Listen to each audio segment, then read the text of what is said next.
Welcome to Pick Me Up, I'm Scared, the podcast.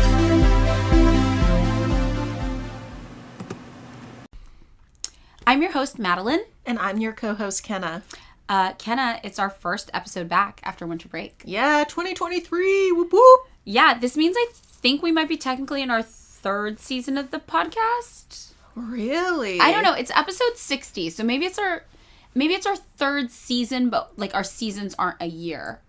Yeah. We're on like a semester system. Yeah, we're college. Yeah, we're college based, but it is still pretty wild. 60 episodes is still like a lot of episodes. I mean, we got to celebrate at episode 69. We got to do a porny topic. Also, everybody's going to notice that my voice sounds really weird. You sound sultrier. I sound sexy. I sound really sexy. Basically, yeah, I got strep throat, and then I was better for like 48 hours, and then I instantly got a sinus infection. Oh. And my throat has been like, no, just rejected, denied. So I have no voice for like 2 weeks now. But we're going to try it. We're going to see how it sounds. Yeah. So hopefully, yeah, I just sound like really hot. Yeah, I mean, you always sound really hot. Oh my God, thank you, Kenna. You just sound like a different style of hot. A less grating and less shrill style of hot, which I think that being shrill and grating is the hottest thing you can be. I would not say that. Okay, thank you. But you might think it, and I respect that. Yes. I also am going to be having a cough drop in my mouth the entire time we record, so maybe there'll be like just a gentle rattling sound in the background as it clangs against my teeth. Sexy behavior. Right, wow. It really is. I just made a cough drop vaguely erotic, yes. So I think that I was like thinking about this and how much we've been working on the podcast. And I think my favorite thing that I was realizing is how much our podcast is still just like a labor of love. Yes. Yeah, because we only earn like around $400 a month each for doing those. Yes. Right. So that's just off our Patreon, you know, and it's not chump change, right? $400 is great. But, you know, it's less money than we'd earn working the same hours at a minimum wage job. That is true. Here in Los Angeles, anyway. That is true. It is. So, you know, we're here because we like it, and that's pretty cool. And also, like, our audience is still relatively small compared to, like, my social media followings. Yes. Right? Like, I can post, like, a TikTok, and it'll get, like, sometimes, like, 1.4 million views or whatever. Wow. I know, but here, you know, our episodes consistently got between 10 to 20,000 plays for each episode. Some go higher. Some get between, like, 30 and 45,000 plays. But on average, yeah, it's in the, like, 10 to 20K range. And it just feels like a tighter-knit community that we have on the podcast. Yeah, it's nice. And, yeah, I really appreciate it. Yeah. I'm just really grateful for it. And feeling sentimental. Yeah, thank you for everyone who listens and the Patreon subscribers. That's really nice. Yeah, the Patreon subscribers are so nice, and we've been neglecting our messages. We have 36 messages, but we're gonna respond to them. Yeah, in the new year. Yeah, we are. We needed a break. I had a wild holiday season. You really did. You hosted your family at your house. For a week. That's major. Yeah, and then we went to New York for work. We did, yeah, and then we went to New York, which was fun and chaotic. And yeah, it's just been, I feel like it's just, and I moved right before the holidays. It's been a lot. We needed a little breaky break. We definitely needed it. Yeah, but it was funny, like, doing the research for this podcast, because I was like, oh my God, like, I did this every week. This is so much work. Like, I've just been used to, like, lazing about on my couch on Sundays instead of recording. But I do, like, always wish I could just, like, do the podcast as my full-time job. That would be the dream job. It would be. Right? Maybe one day. Yeah. One day. Oh, yeah. So I did feel a little bit of pressure, since we're going to call this our third season, kicking it off. And I wanted to choose a topic that was, like, really relevant and engaging. Okay. So I thought about maybe doing the Black Panther Party, because that's something that I've always been really passionate about learning about. They did, like, such amazing work. But then I was like, oh, maybe it should be more fun. Like, maybe we should do essential oils. I think that would be, like, a fun episode. And then I was like, no, maybe it should be more serious. Like, maybe we should do the Vietnam War. And I'm like, that's, like, really heavy. Wow. That's, like, a really heavy one. But ultimately, what I ended on is, I think, the biggest issue of our generation. Okay. Okay. So, no pressure or anything, obviously. But that means, like always, we're going to start today's podcast episode off with me asking you, Kenna, a question. I'm ready, kind of. All right. Kenna, what is the biggest change in weather that you feel like you have noticed in your lifetime?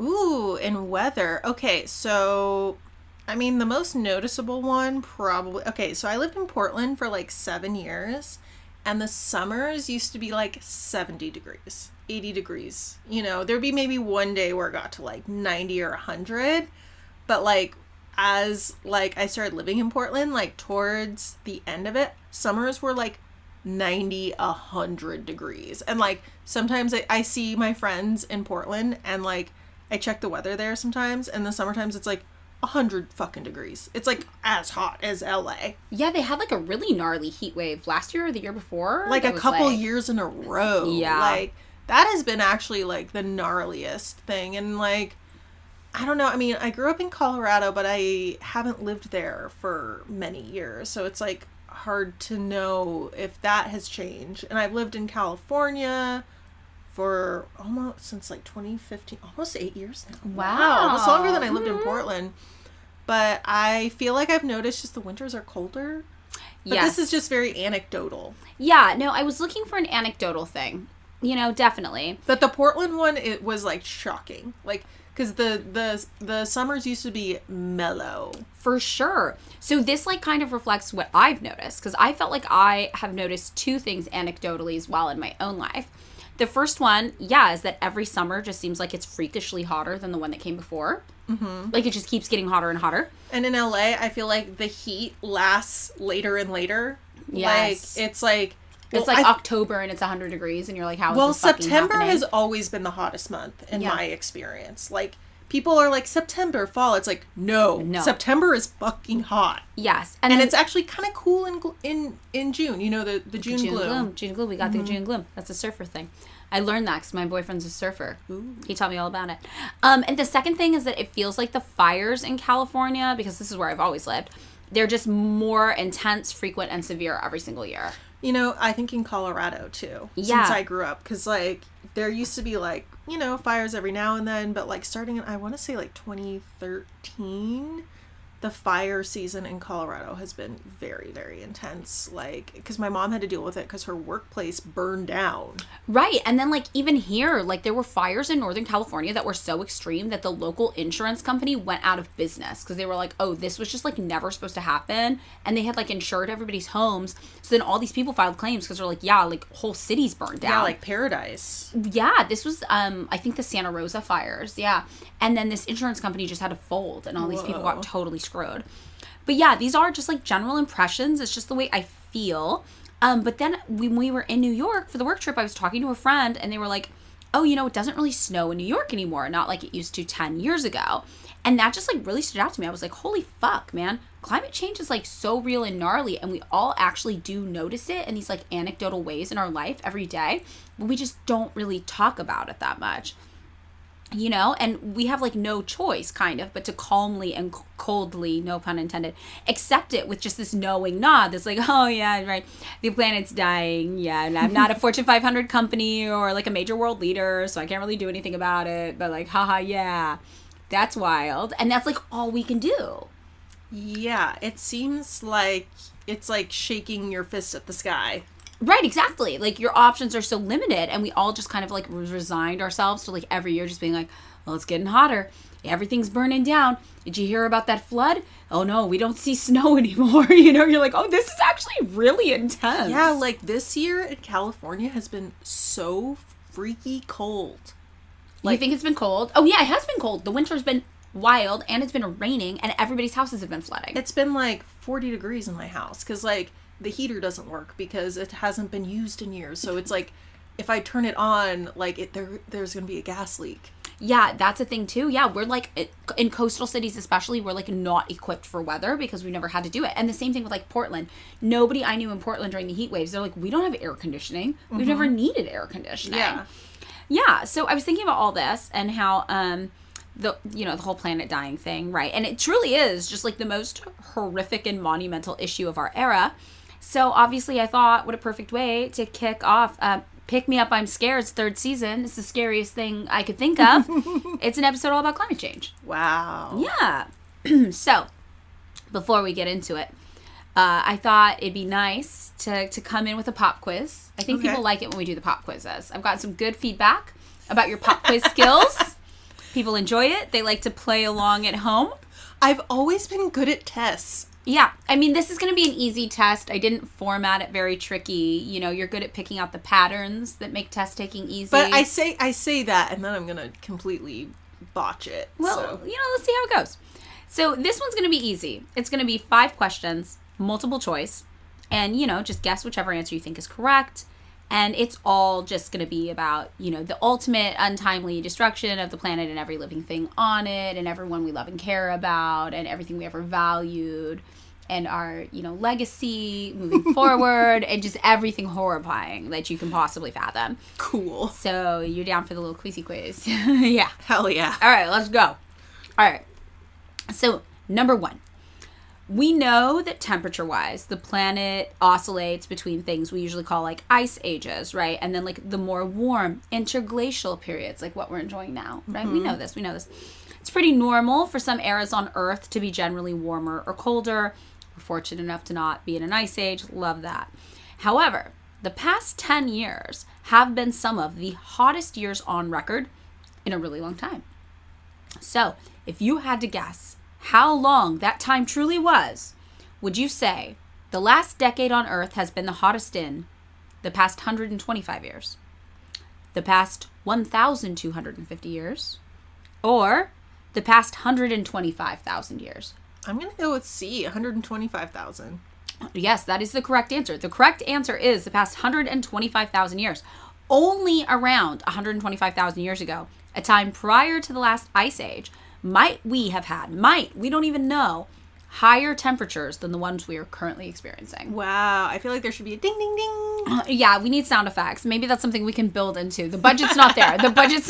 We need just like a button that goes, oh yeah. Yeah, we need like a producer with the buttons and the sounds. Yeah. That's like the morning talk shows. That's what I want. I want to be Howard Stern, but not creepy or offensive. Maddie and the Kenny. Yeah, exactly. On 69 AM. That's going to be our 69th episode. It's going to be a fake Howard Stern setup. We're going to be shock jocks. Oh my God. We should be shock jocks for Halloween next year. Oh, I would love that. But yeah, so like each of these past warm periods that we did see, like prior to over 100,000 years ago, those were all caused by these really slow, we're talking like multi-millennial, like thousands of years, orbital variations, right? But we don't have those in play right now. There's no reason why we're this warm. And I just thought that was like a really shocking figure, 100,000 years. And so, you know, that's the first one. So, question 2. Okay, you ready? Carbon dioxide levels today are the highest that they've been in 2 million years. All right? Okay, we know this. Okay. Major. And the point at which we really start to escalate in our carbon dioxide kind of emissions is industrialization. Obviously, it's the Industrial Revolution because capitalism ruins everything. Yeah, you can really see, you look at it and it's just like the chart just goes like, oh, Industrial Revolution, bloop. So many more carbon dioxide emissions. All right. So, of course, you know, capitalism is to blame for the shit show mess we're in today. Pretend to be shocked. Now, if you had to guess how much higher CO2 levels are today than they were immediately before the Industrial Revolution, before industrialization, before modern capitalism as we think of her today took off, would you guess they are, number 1, at least 10% higher, number 2, at least 25% higher, or number 3, at least 50% higher? I'm going to go with 50%. Yeah, the correct answer is yes, 50% higher. Yes. For 2 million years, CO2 levels fluctuated within a range between roughly 180 to 280 parts per million. That's like how they like measure it. However, after industrialization, this level began to skyrocket, and today we hover around 420 parts per million. Whoa. Literally just when capitalism started really taking off. So we were like being human beings, engaging with the earth, handling our shit pretty fucking well. And then all of a sudden, somebody was like, I made this thing called a factory. And then everything started falling apart rapidly from that point on. Wow. I know, right? Yeah. Pretty wild. Business is cool. We do business. We work at the business factory. Yeah, the business factories are destroying everything. Okay. So that brings us to question 3. You're doing really well. You got 100% success rate so far. I'm feeling too good. You're feeling confident. All right. So we all know that ice caps are melting. We've seen the traumatizing videos of the polar bears floating endlessly throughout melted water, struggling to find an environment they can survive in. We've all been traumatized by these videos. It's bad. We know this. We know it's bad. But if you had to guess how much ice we're losing every single year, how much ice is melting per year, would you say it is? Number 1, over 100,000 tons of ice. Number 2, over 1 million tons of ice. Or number 3, over 1 trillion tons of ice each year. Trillion. It is. Yeah, it is. The correct answer is yes. Wow. I feel like I'm on that NPR quiz show. Oh, I don't listen to NPR. I think I accidentally made NPR an insult in my brain that I use it. I'm like, oh, NPR, tote bag, bullshit. If I go into a coffee shop, especially if it's in a really gentrifying neighborhood, but they won't give me a straw, I just have started saying, what in the NPR tote bag bullshit?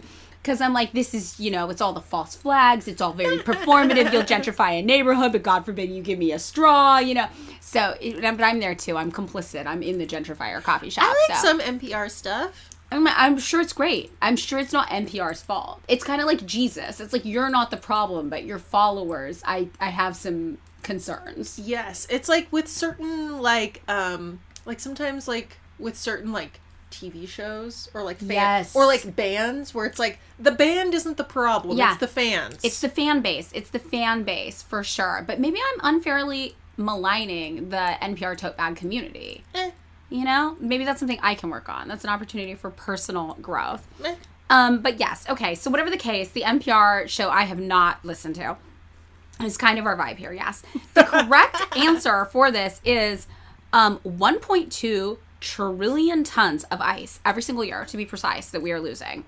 And since the mid-1990s, Kenna, when you and I were in elementary school, we have lost, just since the time we were children, 28 trillion tons of ice to melting. Oh, no. I can't even fathom how much that is. So, if you're having a hard time understanding what 1.2 trillion tons of melting ice every year actually looks like, for perspective, the combined weight of all man-made objects on Earth is estimated to be just 1.1 trillion tons.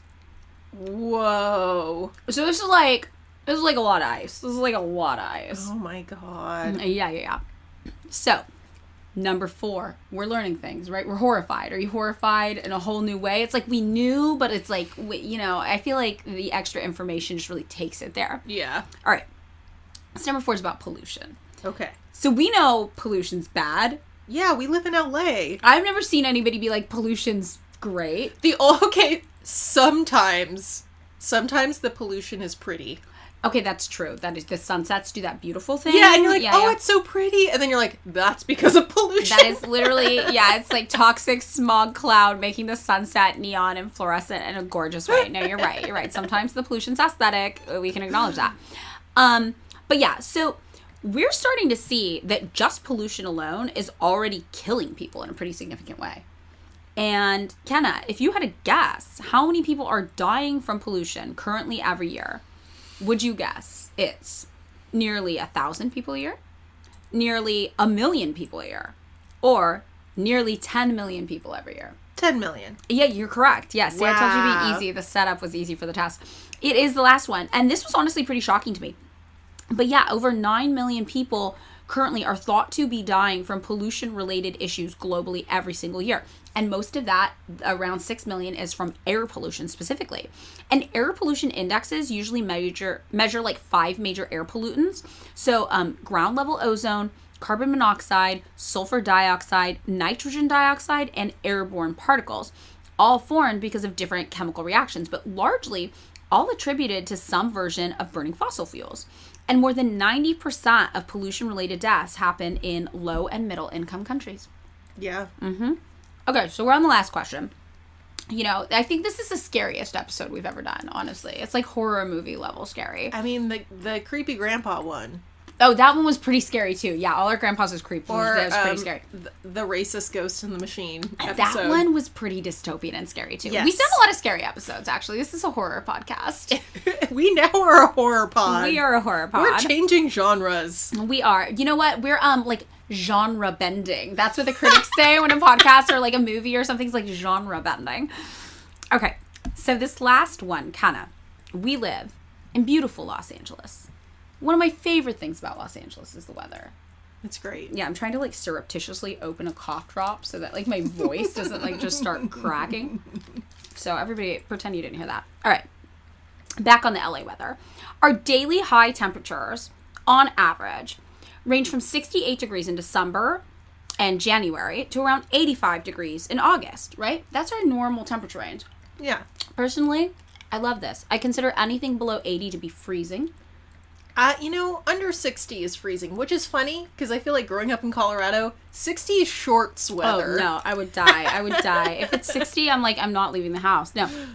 But I also grew up in Fresno, where summer temperatures go above 110 degrees. That's, like, pretty normal. Yeah, I feel like Colorado, where I'm from, I'm actually from a really, they call it, like, it's, like, basically the best weather in Colorado, where I'm from. So it ranges from, like, usually, like, 30 degrees to 80. Oh, okay.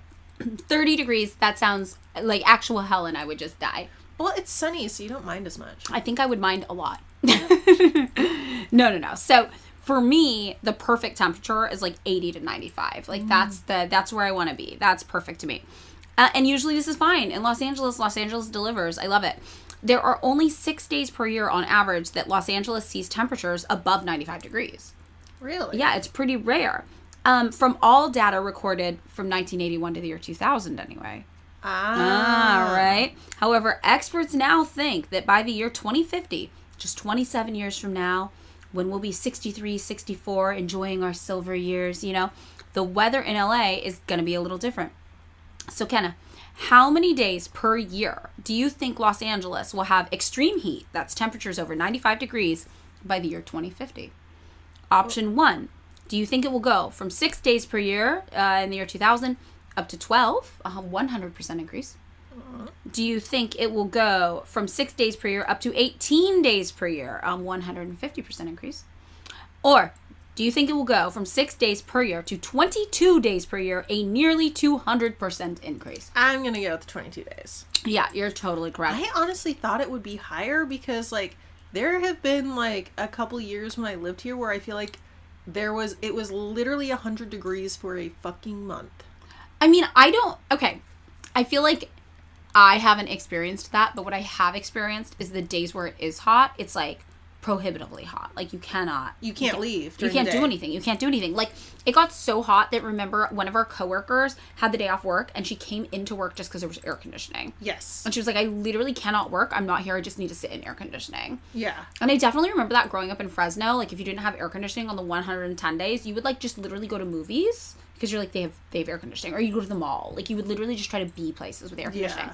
And they would have to set up, like, on the side of the road, buses just running air conditioning. So if you were going to die walking down the street, you could just go sit in a parked bus. Oh, my God. And people would die of heat stroke all the time. This was, like, definitely a thing that happened in Fresno. Like, I remember teachers dying on recess, like, at my elementary school from heat stroke. Oh, my God. Super, super common. Yeah. But in LA, the climate's supposed to be a little more mild than Fresno, so to me it does definitely still feel cooler than Fresno, but the fact that it would go up nearly 200% in our own lifetime, how many of these extreme heat days we're having in a place that's known for having good climate and like mild climate, that was pretty surprising to me. So an interesting thing about this too is that less than half of the homes in the city of Los Angeles have air conditioning, because like we were talking about, historically you didn't really need them, and fewer than 1 in 4 have central air. Yeah, which usually you have the AC units. Right, most people have the window units. And that's because, coastal areas are used to having a relatively mild climate and not needing a whole lot of AC. However, in the past decade, I myself have seen an increasing dependence on air conditioning here in Los Angeles, to the point where like a decade ago, I found myself waiting in a line at Home Depot to try to buy a window AC unit when the temperature in my studio apartment in K-Town became swelteringly high. They sold out. People were like, I need it or I'm going to die. There was like almost a riot at the fucking Home Depot because people were like, I need an AC unit. I literally had to post something on the internet and be like, does anybody have anything? Like, I'm worried about me. I'm worried about my dog. It was so hot in my apartment. And this girl was like, I have a fan I will bring you. And she literally brought me this tiny fan, and me and my dog sat in front of it, Oh, my God. to stay alive. And this tiny fan, I think, definitely saved my dog's life. But, when my boyfriend and I bought our current house, he demanded we pool all of our remaining money to install central AC. And I was like, that is wild. Like, I've never lived somewhere with central AC. Like, this is not a priority. And we did it. And I'm like, oh my God, no, it's like life-saving. Like, you need it now. Yeah, well, I think now in LA, they are considering making air conditioning units or central air, like, you have to have it. Yeah, I mean, that's how it is lots of places with extreme heat. You have to, or it's, like, illegal because people will die. Yeah. I think, like, it's weird, though. In California, you have to have a heater. Yeah. That's that is weird. true, and it's weird. That's and you true. also don't have to have a stove or an oven, which is illegal in both Colorado and Oregon. Really? Yeah, here places don't have to come with a stove or an oven. Yeah. But in Colorado and Portland, it's illegal. That's so interesting. Yeah.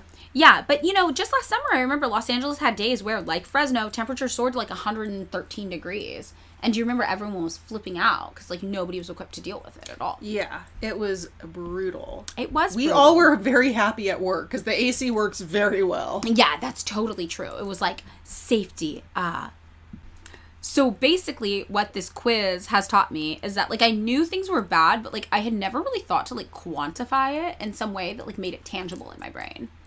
Yeah, it's like when you said the thing about the ice being as much as every amount of object on the planet, I'm like, whoa, dude. Yeah, and that's probably not great for the oceans. Oh my God. No, it's just like this cascading thing. We're gonna live in Waterworld. Oh my God, Waterworld is one of my favorite movies, though. You know, I haven't seen it. Oh, and you haven't seen Face Off either. No, or Snake Eyes. You have not seen so many of my favorite movies. Wow, like we But need I keep to correct waiting for it to like be at like a movie theater. But I think I might just have to have a movie night where we watch Face Off. Okay, we could do it at your house in the Psycho room, or we could do it at my house in the living room, and we could do a Face Off night. We also have a projector at my house and a screen. We have to do it. Also, for anybody who doesn't know, Kenna and I are now next door neighbors, so we have options. But yeah, off of Nicolas Cage and his greatest hits, you know, climate change is like definitely this like major fucking thing that human beings should all be aware of, right? We're all contending with it. It's already starting in our lives. I can see it in my lifetime becoming more and more of a pressing issue to be considered. But what exactly does climate change entail? So, Kenna, you're 37, I'm 36. When do you first remember hearing about climate change? I feel like I didn't really hear about climate change until I was in college, which would have been like 2007. Oh, interesting. Did you hear, though, about global warming as a kid? Yes. Okay, so we did a play about the rainforest. Oh. And I still remember this fucking song, and it still gets stuck in my head every now and then, where we're like in the rainforest. We had made these like rain sticks out of like paper mache, and it's like the song that we sang was, if a tree falls in the forest, do we hear it? Do we care? Do we care? Oh, and it was about the rainforest dying. Yes, and I think like that was like global warming, like save the rainforest because we need the rainforest so the planet doesn't get like any warmer. Yes, that's very interesting. So this would have been like Colorado in like, I want to say like 93. Because I would have been in third grade. This sounds like peak Colorado 90s hippie kind of the vibe. It's weird though, because the town I'm from is not a hippie town. But like, in a weird way, like the school I went to was very liberal in a way, because they were like,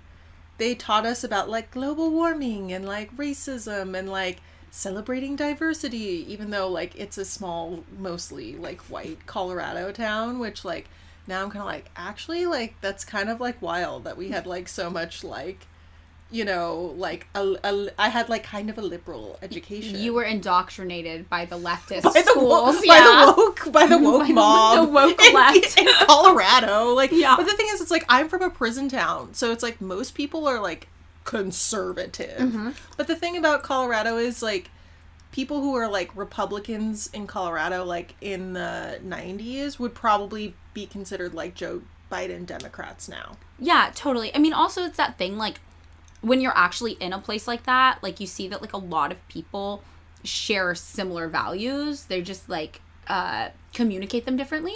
Yeah, it's, like, yeah, it's weird. It's, yeah. There's more, like, unity amongst, like, people. I mean, whatever, this is the argument, right? Like, people of the same class have more unity in their value systems than you would think based on their talking points. Yeah. Sometimes, as long as they're not like blatant bigots. Yeah, and this was before like Fox News and stuff. So Right. If it was like 93, 94, maybe even 92. So like, it wasn't like hyper propagandized. yeah, like no parents made a stink about it. Like now people be like, how dare you fucking talk to my kids about climate change? Like, Yeah, you no, know. totally, you're right. Or it would be like, I feel like it would be very stratified, where Yes. there'd be like the conservative parents and then like the liberal parents. But like at the time it was just like, yeah, these kids are singing about the rainforest. Right, totally. Yeah, I mean, definitely when I was a kid, we didn't say climate change. We called it global warming, and that was like a pop culture thing. It was like a buzzword. Like, people talked about global warming. But the planet getting warmer is obviously just like part of a broader sphere of ecological shifts that make up climate change, which is, I think, why we started changing the language we used to describe it and just called it climate change instead. Yeah, because we would be like, where's the global warming now? Because it'd be like snowing Right. in like July, and you'd be like, well, it's actually not, Yes, exactly. I think that's why. It was like a misnomer to a lot of people because they expected just heat and not like this series of cascading weather events that were complicated and like played into each other. Yeah. So today, when we talk about climate change, we're generally talking about a collection of changes to weather patterns on Earth that are different or more extreme than historical natural shifts in climate have been. So basically, the weather has always changed on Earth, right? But right now, we're seeing shifts that are so unprecedented that there's kind of no way they're just business as usual or a natural part of our planet's systems. And all data indicates that the cause of these unprecedented shifts is human reliance on fossil fuels, things like oil, gas, coal. So when we burn fossil fuels, right, they release greenhouse gases, mostly carbon dioxide. These gases trap the sun's heat, and then the next thing you know, the planet's just a little hotter because it's just hanging out in there. And today, the amount of carbon dioxide in the atmosphere has risen by 50%, like we talked about in the pop quiz, and that's led to the temperature on Earth being 1.1 degree warmer in Celsius than it was in the 1800s, prior to the Industrial Revolution. Which doesn't seem like a lot, admittedly. It's like 1.8 to 1.9 degrees Fahrenheit, depending on your source. But we're on this like upward trajectory, meaning that by the year 2100, the planet could be 2 to 2.4 degrees Celsius warmer. And if nothing's done to combat that, the figure's just going to keep growing until it reaches like 4 degrees Celsius warmer. And this is where everything kind of all falls apart.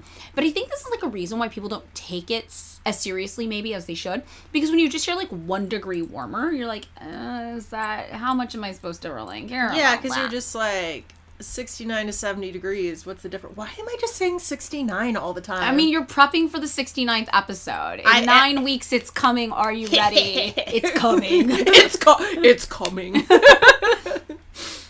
But, if just a 1.1 degree increase is responsible for the hottest decade on record in the past 125,000 years, you start to see that like maybe that 1 degree is more serious than I thought. And again, that's Celsius. Like, in addition to that, the 1.1 degree Celsius is also responsible for 1.2 trillion tons of ice melting every year, right? Over 9 million people dying from pollution. That's like a tangential because the degrees come from the emissions, and that's kind of like a hand-in-hand effect, not necessarily directly related to the heat. But it's all this one kind of clusterfuck mass. So just imagine what chaos would happen if we went from 1.1 to 4 degrees of increase. Wow. Yeah, right? Catastrophic. We're talking like total catastrophe. Sea levels rising, wiping out whole cities, devastating heat waves killing millions of people, farmlands becoming deserts, leading to issues being able to properly grow enough food for people to eat, the complete destruction of certain elements of the ecosystem, obliterating essential plant and animal life. Like, it's like catastrophe zone. Yeah, Malibu would be gone. Do you like that's where my brain went? I mean, okay, like the sick part of me though is that like whenever like a really rich area of LA is on fire, I'm like, okay, let it go, let it burn, Okay, so there's this hike in Malibu that I love. That's just all burned down mansions. Yes, and they're like, and I think like they're like, don't build a mansion in Malibu, it will burn down. It will burn down. It will burn down. Yes.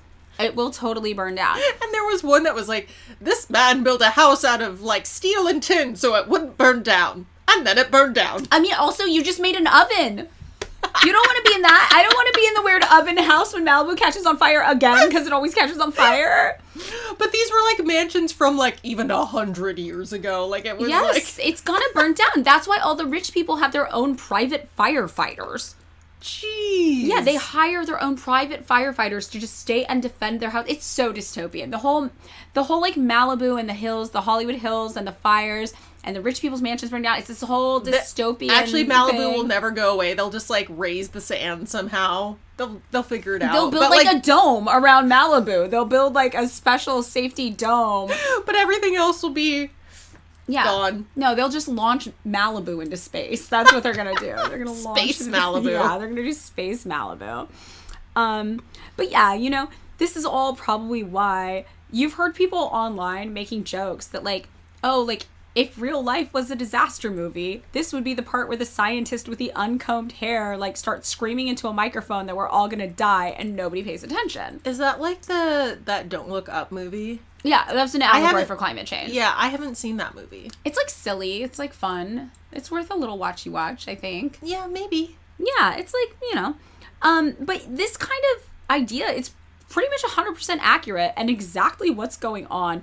And also exactly what's been going on for like 100 years. Like, scientists have been doing this and we've all just kind of been like, okay, that's cute. Yeah. Yeah.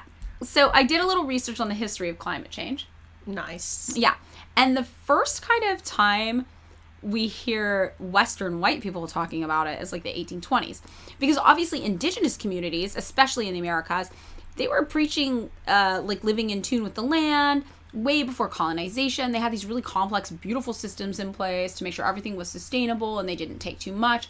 So like indigenous communities around the world were doing this fine before colonization.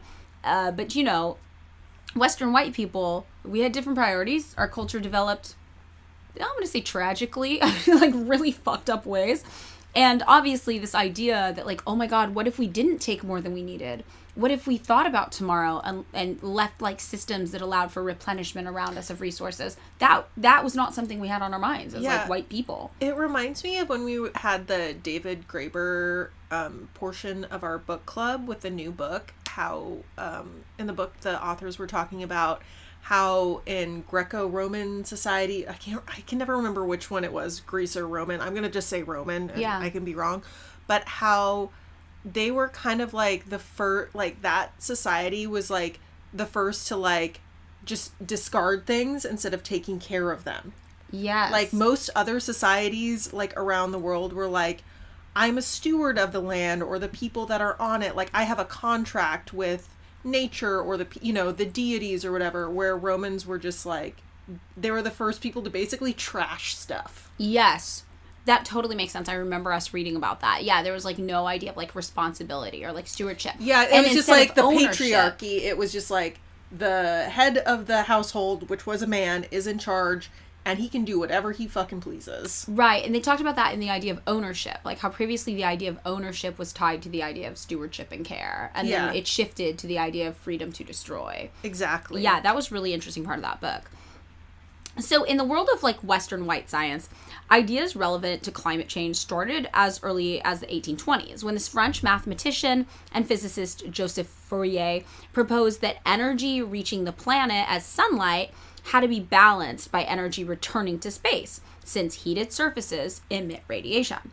But some of that energy, he reasoned, must be held within the atmosphere and not return to space, and that's what keeps Earth warm. So Fourier basically said, look, Earth's atmosphere works like a glass greenhouse. Energy enters through it, then gets trapped inside, hence creating a greenhouse effect. Wow, and that came so early. So early.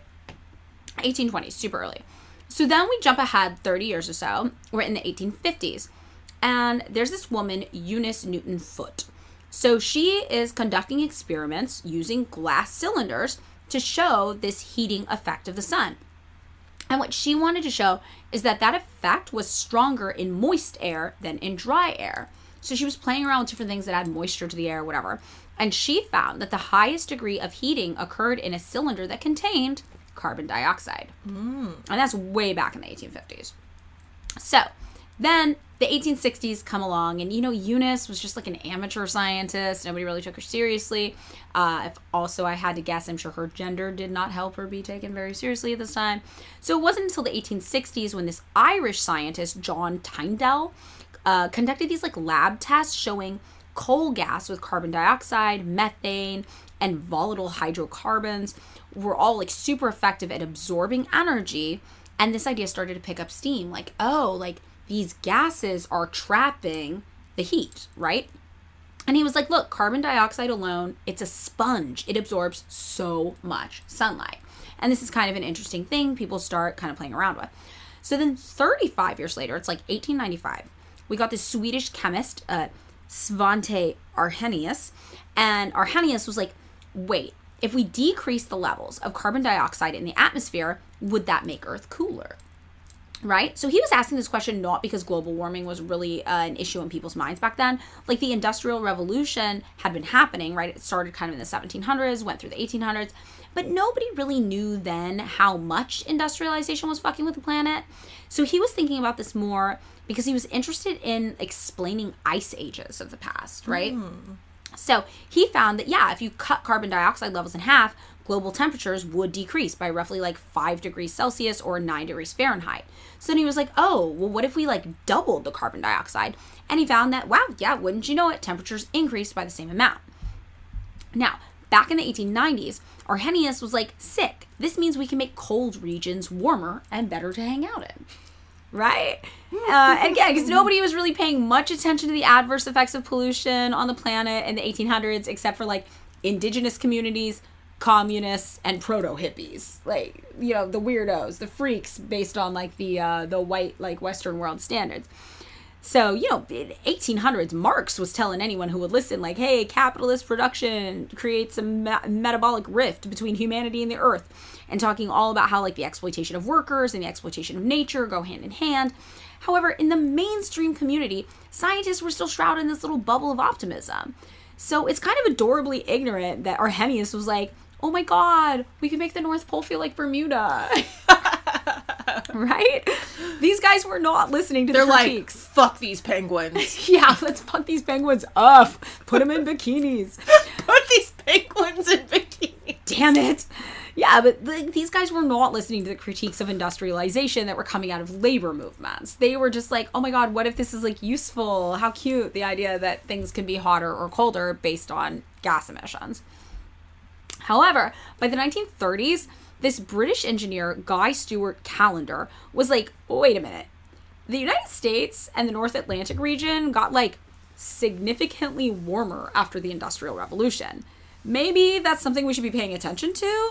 And this guy Callender was kind of treated like a laughingstock, like some weirdo fringe lunatic for even bringing this up, right? But he did the math and he showed that doubling the carbon dioxide in Earth's atmosphere could warm the Earth by 2 degrees Celsius or 3.6 degrees Fahrenheit. Little different figures than the scientists before, but on a similar track. And then he spent the next 30 years arguing that a greenhouse effect warming of the planet was already underway and that industrialization had been the catalyst. Right? So this guy's going into the 60s, hitting this hard. Anybody who'll listen. So by 1958, since Callender wouldn't shut up about this, some people started to kind of pay attention. So that year, a research project was conducted by the Scripps Institution of Oceanography on top of Hawaii's Mauna Loa Observatory. A Scripps geochemist named Charles Keeling helped outline this way to record carbon dioxide levels and secured funding for the observatory to do like all of these studies and experiments. And his studies doing this revealed something that would be later called the Keeling curve. And this curve, it was kind of like this sawtoothed curve, but it showed, this steady rise in CO2 levels along with short, jagged up and down levels of the gas produced by repeated wintering and greening of the Northern Hemisphere. So once this happened, everyone was like, oh, like we're starting to kind of notice that this is real. But, nothing kind of happens for 30 years. People are just like, the scientists are, at the microphone screaming nothing into the void again. But in the early 1980s, something happened that even common people couldn't ignore, which is that we saw this like sharp increase in global temperatures. So by 1988, Kenna, you were 3. I was 2. We were toddlers. More scientists were starting to actually pay attention. So this is really something that people started noticing in our lifetimes, which I think is super interesting. Hence the rainforest song. That song slaps. I bet it's good. I mean, the little bit I heard was very quality. I hope it was like written by an overzealous teacher at your school, you know? I think that they just, like, picked a play. Like, they probably already came with, like, a, you know, like, I think they were, like, cassette tapes and, like, you know. Yes. I mean, I like my fantasy that somebody was like, I'm going to write my magnum opus with these 3rd graders. But, okay, the summer of 1988 ended up being the hottest summer on record at the time.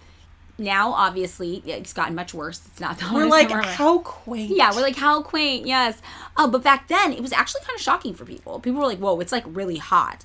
And along with these hot summers came widespread drought and wildfires all throughout the United States. Thanks, Reagan. Yeah, that's Reagan's fault too. It's all Reagan's fault. So scientists really started sounding the alarm, like, hey, this fucked up thing, remember, we've kind of been talking about it. Yeah, it's happening. Global warming, it's happening. And NASA scientist James Hansen even delivered a testimony and, like, presented models to Congress in June of 1988 being like, hi, I'm 99% sure global warming is here and happening, and it is going to be so fucked up. Oh, my God. Right. So the next year, 1989, the United Nations forms this Intergovernmental Panel on Climate Change, which is usually called, like, IPCC, which just reminds me of ICP because I am trashy, but the IPCC. Well, you know, we are aligned with the Juggalos. Yes, we That's are. why I'm always like, whoop whoop. Yes. And this group that is not Juggalos, they were supposed to provide a scientific view of climate change and its political and economic impacts, because we're still doing the neoliberal capitalist model. We're like, oh, how will this affect our money? And it's like, money is fake. The planet is real. But okay, whatever. I digress. So the outlook that they came up with, the IPCC scientists, was like, not good. It was not good. It was pretty bad. It was pretty harrowing. They were like, okay, look. So apparently we're going to see a future marked by severe heat waves, droughts, powerful hurricanes fueled by rising sea surface temperatures, massive glaciers melting at the poles, which causes sea levels to rise up to 38 inches by the year 2100, and a bunch of cities on the U.S. East Coast, they're going to get submerged, and this is all going to get really, really bad. So, then again, just kind of nothing happens for like 10 years. Maybe 8 years, for around 8 years. Then 1997 comes around, and the Kyoto Protocol is adopted. So this was like the first global agreement to reduce greenhouse gases, and this happened when Bill Clinton was president. Kenna, do you remember people talking about this thing in the news? I do. I definitely remember also. Like, we were pretty young, like 11, 12, but I definitely remember this was like a major thing. This is when people really started covering this more. Yeah, I definitely remember this. Yeah, and this Kyoto Protocol, it called for the reduction in emission of 6 different greenhouse gases in 41 countries, and also the European Union, to 5.2% below the 1990 levels by the years 2008 through 2012. Then, though, 2001, George W. Bush comes into office and is like, nah, fuck the Kyoto Protocol. That's hurting American capitalism, so we're not doing it. Right. So that same year, though, the IPCC issued its 3rd report on climate change and was like, hi, us again. Global warming, yeah, definitely happening, like we said before. We should definitely still care about this, but, like, nobody kind of did. Everyone was, like, some people cared, like, scientists cared, some environmentalists cared, a few countries cared, but in the United States where we were, everybody was like, is it real? Is it, though? And that was kind of, like, our hot take, because capitalism just had to keep on capitalizing, right? Mm-hmm. So it was really not something that people were interested in paying attention to. And then in 2006, a key piece of media came out that really drew the public's attention to climate change. And Kenna, do you know what it was? In 96. No, 2006. 2006. Oh, yes. Gosh, what was it? It was Al Gore's movie, An Inconvenient Truth. Ah, yes. Oh, good old Al Gore, who invented the internet, remember? Yes, Al Gore said a lot of wild things. He did. He said so many wild things. For some reason, I don't know why, but I just always think about the Al Gore episode of South Park where he's Man Bear Pig. Oh, I don't Where remember. he's looking for Man Bear Pig. I do not remember this one. Did you ever watch An Inconvenient Truth? No. I never watched it either. I didn't like that he was the former vice president under Bill Clinton. I didn't like that he was a presidential candidate at the time, right? 2006, I was like, you know, I was a leftist. I was like, I don't fuck with either of these political parties. I don't care about this stupid man, right? All I remember is his wife is Tipper Gore, who did the parental stickers on the CDs. That was his wife. Yes, his wife was responsible for me not getting to buy Slipknot when I wanted to at age 13. So I had a bone to pick with the Gores, apparently. No, I never watched this, but I remember the movie actually was really effective. Like, I remember everybody watched this. This was like a cultural phenomenon in Inconvenient Truth. Yeah, I feel like it was like everyone watched it in like school or, you know, was YouTube around at this time? Was it like at the very beginning? You know what? It probably was the very beginning of YouTube. Because I do remember using YouTube in college, which would have been like 2006, 2007. Exactly. Yeah, I think it was the beginning of YouTube. And in 2007, Al Gore even won a Nobel Peace Prize for his work on climate change because of this movie. Wow. I know. But this really just kind of like put the final nail in the coffin of like hyper politicizing this issue, right? Now you got Al Gore, popular Democrat, the most Democrat who's ever Democrated, telling you like, oh, the planet's dying. Then you've got his political opponents, the Republicans, like that George W. Bush era and beyond, being like, caring about the planet is for stupid hippies and it's going to hurt the economy and we don't even know if this is real. Yeah, it was George Bush era. Mm-hmm. And this is really when we see Republicans start to kind of put out the word like, climate change is overblown. I think it's a hoax. Now, this is not to say that Democrats were really doing much about this either. Remember, Democrats and Republicans are both part of the same neoliberal capitalism machine that says, nobody step on my freedom to exploit the labor of others and become a billionaire, right? They're different heads of the same coin. Their priorities are the making the money, the keeping the capitalism. Yeah, like no one questions the system. They're just like, we want to make the system nicer. And then the other people are like, we want to make the system meaner. Right. And then the people who are like, we want to make the system nicer, usually they're like, without inconveniencing me or my pocketbook at all. Yes. You know, and it's very disingenuous. So, caring about the planet, that would mean doing things like curbing senseless overproduction or putting limits on emissions for major corporations, doing all sorts of things that challenge the capitalist status quo that the Democrats and Republicans are both invested in. So while Democrats were at least acknowledging, like, hey, climate change is real, they were kind of doing that in the way we see Democrats acknowledge, like, everything bad is real. It was this heavy reform message rather than abolishing things. And in the end, the conversation about climate change in the United States became one about whether we should do nothing or we should do small, vague gestures that acknowledge the problem without actually putting in widespread overhauls that are necessary to stop the problem from getting worse. Yeah. So it just kind of became this weird political talking point. Yeah, it seems like the straws thing. Yes. It Where became a straws thing. We get rid of the straws, but we're not touching the military, who is the biggest polluter on the planet. Exactly.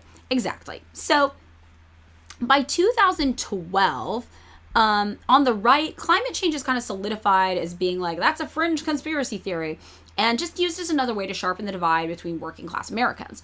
The uber wealthy Republicans told their constituents that the Democrats were fear-mongering, blubbering idiots. And on November 6, 2012, Donald Trump tweeted, the concept of global warming was created by and for the Chinese in order to make U.S. manufacturing non-competitive. Oh, geez. So these are the kind of conspiracy theories that, in particular, Republicans are throwing out. It's like getting real deranged. It's a real deranged thought process going on about climate change.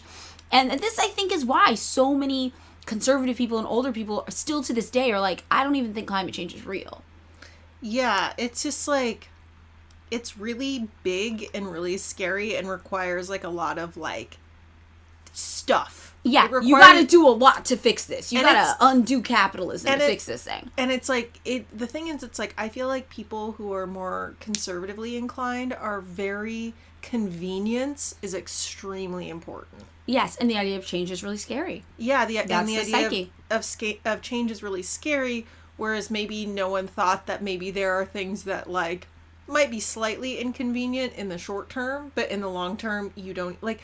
I take, for example, like when my mom switched to, because in Colorado you can't get bags at the store anymore, and she's like, oh, this is great. I always had like fucking a million plastic bags under my cupboard. Yeah. You know? Like, I think that people sometimes think that it's like, but it's like, you know, you won't even notice. You just implement the changes and people won't. Well, sometimes I think like really the changes that need to, people think that it's like everyday people are going to have to stop doing everything. Like where it's like actually the people who are contributing the most are these large entities, like the military, corporations. Like you think about like fucking the private jet thing, like pissed me off so much. It's like, fucking fly first class. Yeah, rich people taking private jets. Yeah, it's these things that average people, actually, we're not contributing that much to any of this. Yeah, it's like, yeah, cars, but it's like, just fucking make public transportation in LA run on time and be fucking easy. Right, and people take cars because public transportation is not an option. And in other cities where people do have public transportation, they take it. They love it. They take it. Yeah, so we have, you know, the uber wealthy Republicans are like, this is a conspiracy. And the uber wealthy Democrats are like, oh my God, the Republicans are trying to destroy the planet by not acting on climate change. And if only you vote for us, the Democrats, maybe we could try to potentially think about kind of stopping it from happening. Maybe, kind of. I know. It's just like, ugh. And then it just became this mess. It became this political talking point mess, for sure. So then 2015 rolls around.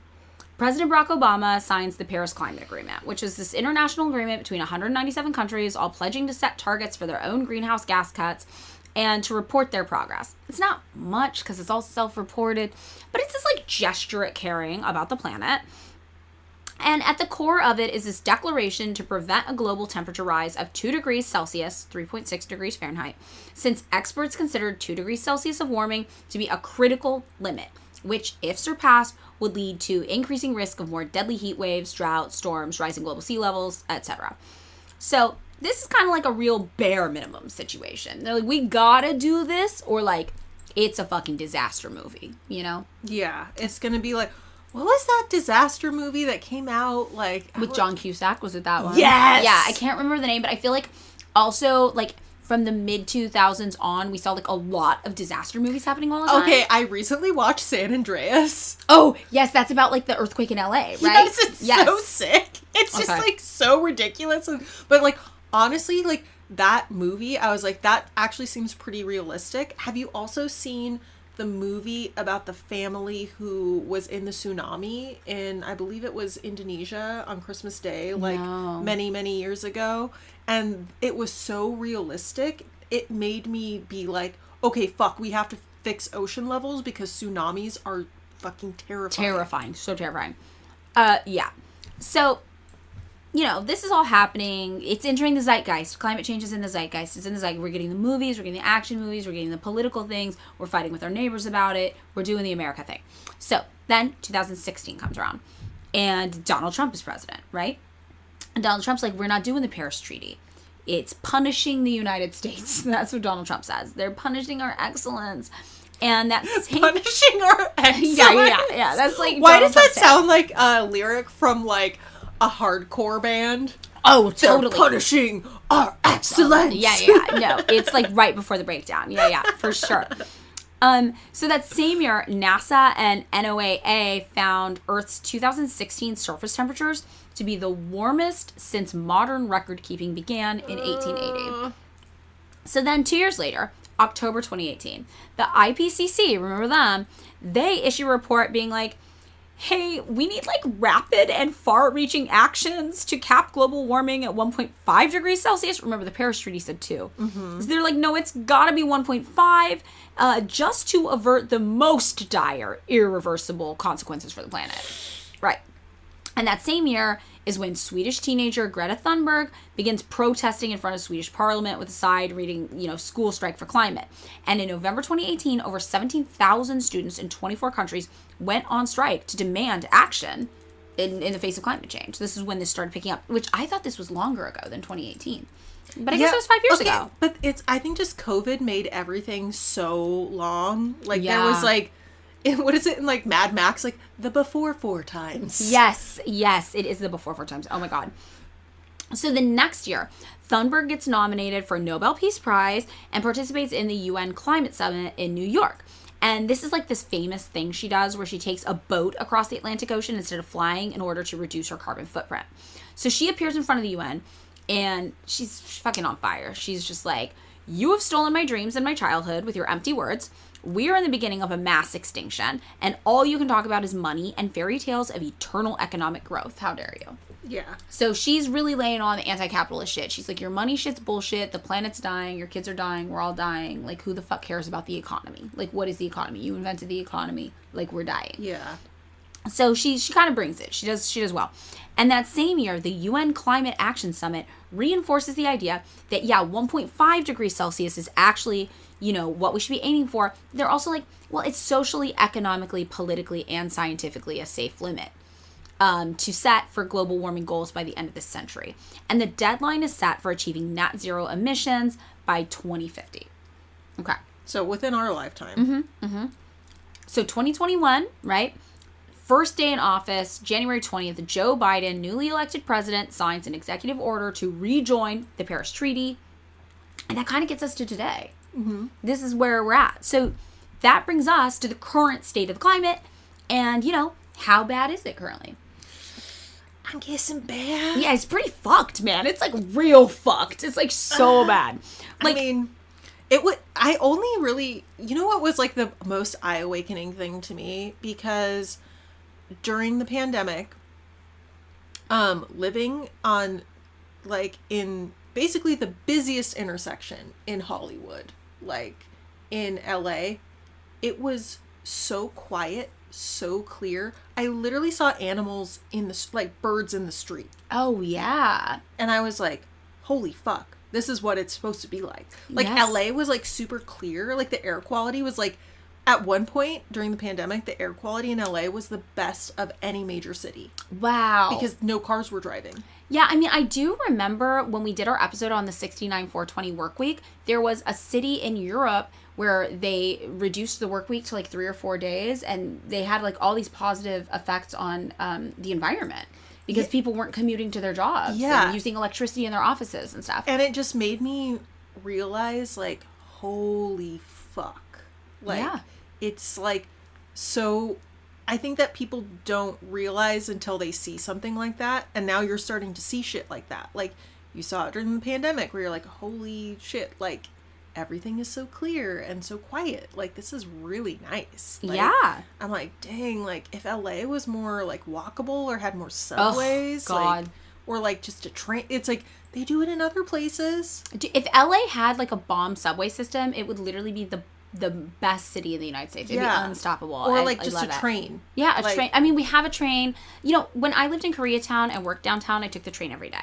Yeah. And I did like it. It's a good system, but it only goes like 4 places and it's not accessible for most Angelinos. And like half the time that I've taken it, it's been really fucking late.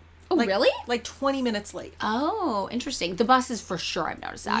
Yeah. But I was surprised because I was just taking literally one stop from like Hollywood, like one stop on the train to Hollywood to go to Camilla's house. Right. And like, I was like, this train is super late. Yeah, I guess, okay, so when I usually took it, it was down Wilshire, and, like, multiple lines run down it, so it's kind of... Maybe it's just because it's the red line. Yeah, exactly, the red and the purple go. Anyway, okay, we're doing the Los Angeles thing where we talk about how you get from place to place. I take the 405 to the 110 yeah, to the 5. I had a really underrated tweet the other day where I said, if you're wondering what it's like living in Los Angeles, one time I told somebody that my favorite East-West street in all of LA was 6th Street, and then they looked at me and said, oh my god, me too. And that's a really rare favorite East-West street, so we just started making out. Really? Mine is always like, do I take Los Feliz or do I take Franklin? You take Franklin. Oh, okay. Sometimes. Okay. It depends on where you're getting. Okay, see, this is a typical LA conversation. This is an LA convo. But the thing is like, when you drive, you get into driving. Because it's your life. It's your life. It's so okay. Whatever. Anyway, so long way of saying, climate's fucked. Right? It's fucked up. It's really bad. And today we have the highest levels of carbon dioxide in the atmosphere and then at any time in the past 800,000 years.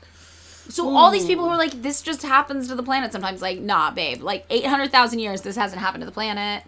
It's bad. It's pretty bad.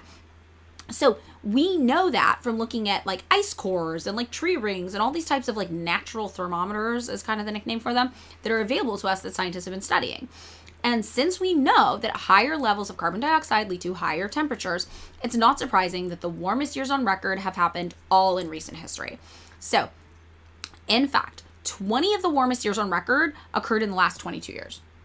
I believe it. Yes, and that comes from the World Meteorological Organization. Also, meteorological is a very difficult word to say.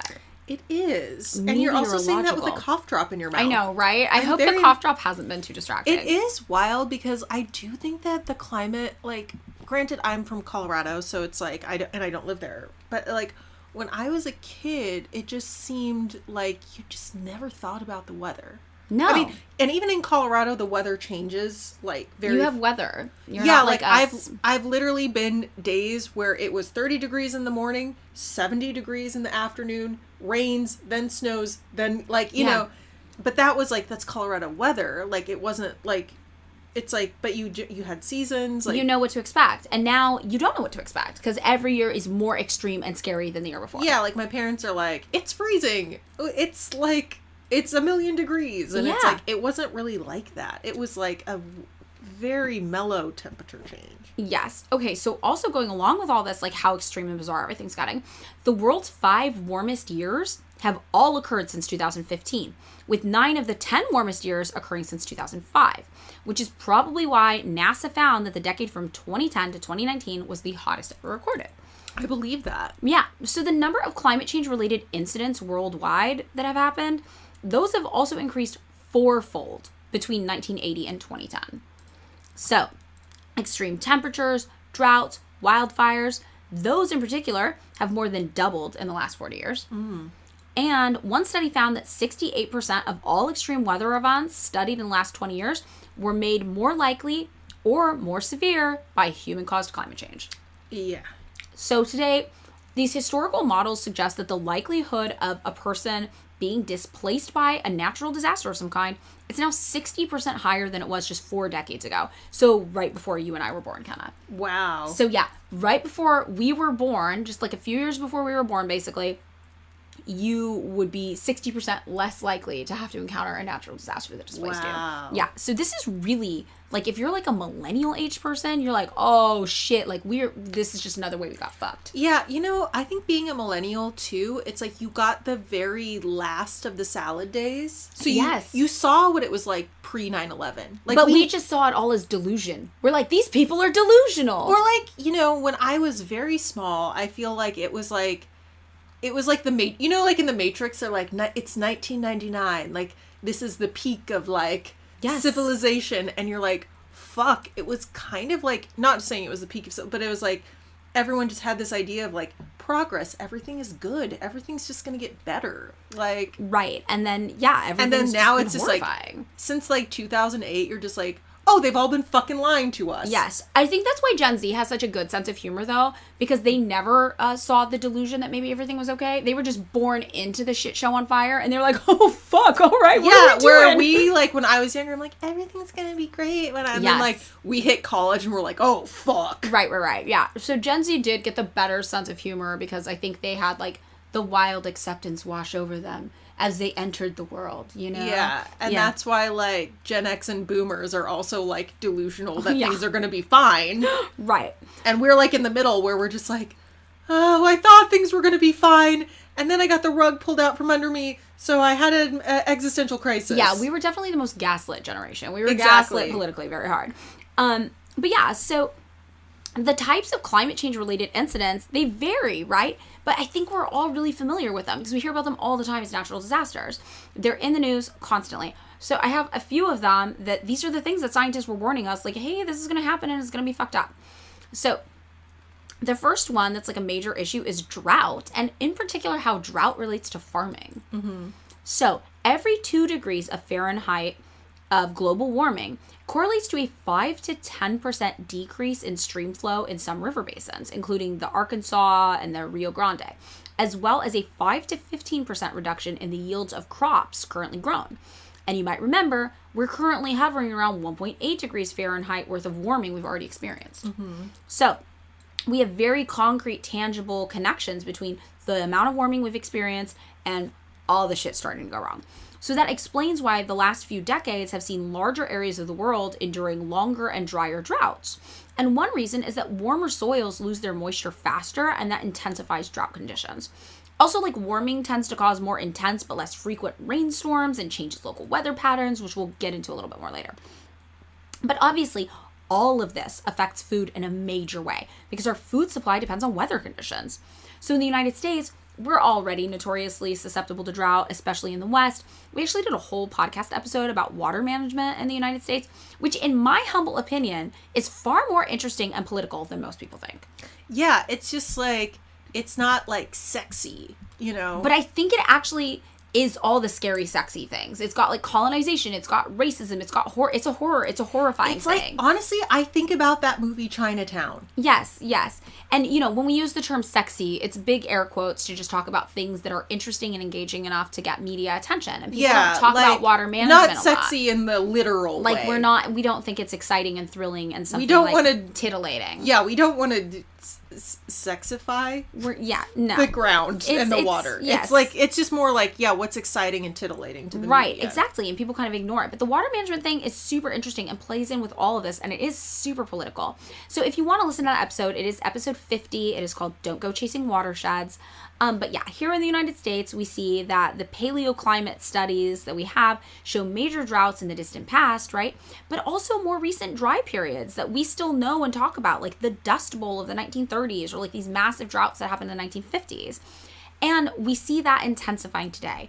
So in 2012, a major drought struck the United States, and the U.S. Department of Agriculture declared a natural disaster in over 2,000 counties and 71% of the United States in total. Wow. Yeah. From 2011 through 2020, the U.S. experienced 9 droughts, each causing at least $1 billion in damages. Damn. So if these people are really so focused on the economy and money, it's like one of those things where you're like, it would be smarter for you to fix it now. You're like fucking yourself over longer down the road. Okay, that's like, you know, when we talk about like the housing crisis, where it's just like, it's actually cheaper just to give people houses, and it's actually cheaper just to give people stuff. But like, and it's the same thing. It's actually better to actually fix the environment but it's like, I wonder, like, to me, it's like the mindset of like, it's kind of that mindset of just like, fuck it, we're trashing everything. Yeah, it's also short-term thinking. I think a lot of it too, like, really has to do with this idea that's become more popular. That's basically kind of like for, you know, a certain sect of Christianity, like, well, the world's gonna end. Like, why would we take care of this earth if it's gonna just all come to a fucking end? In fact, we want the world to come to an end, because that means we all get to go to heaven sooner. Yeah, that is fuck it. Really interesting, and definitely, I think, a part of like American culture. Like, so much of American culture is influenced by Christianity. And a thing I didn't realize until one of my friends, okay, so I had this friend whose parents were both pastors, but they were like kind of hippie pastors. They were the kind of pastors who were like, who cares if God is real? Like, we can use this as a tool to help people. Gay people are all right. Like Unitarian? I don't know, because I don't know anything about religion, but they knew a lot about the Bible. Okay, wait, I'm surreptitiously opening another cough drop, so if you heard that, you didn't. Okay, so I remember she would always like talk to me about Christianity, because I wasn't really raised around religion. You know, my mom had her own form of religion that was like half Catholicism and half Wicca, and it was just really spooky. So when it comes to like mainstream American Christianity, I don't really have much exposure, and she would always try to explain things to me. And finally one day she was like, you know why American Christians are so obsessed with Israel, right? And I was like, no, like, I don't understand. And she was like, oh, because it's part of like the biblical prophecies that like foretell Jesus Christ coming back, and like Armageddon happens and all of this. Like, Israel has to exist for literally like the rapture to occur.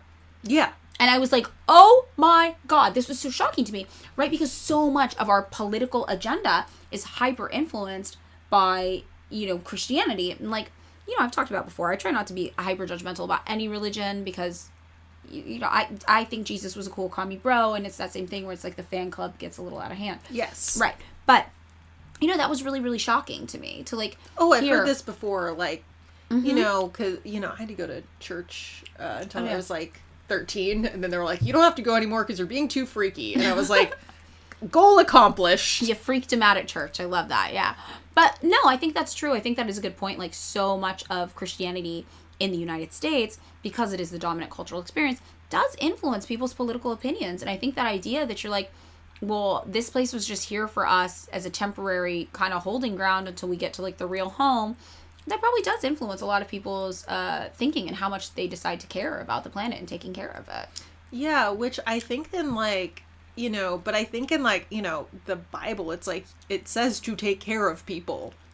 Right. Well, and to take care of the earth. And like, you know, there are sects of Christianity, like, what is it, 13th Day Adventists? I'm not sure. Who do like the health food and like the like vegetarianism and like stuff like that. But I don't know that much about it, so I'm not gonna... But no, there are, you know, a million different ways to interpret the text, and obviously different like sects of Christianity. And yeah, I still stand. I've known people who are Christian where I'm like, you're pretty cool. Like, I've talked about this before when we used to do food.bombs when we were punks. It was a Christian church that let us do that in their kitchen, and they were the ones who really helped us. So, you know, it's a tool. It can be used for good. I think there's a lot of like more in-depth journalism that like is beyond my scope of knowledge that has talked about this idea of like the Christian rapture, Christian nationalism really influencing our politics. And I do believe in the climate change.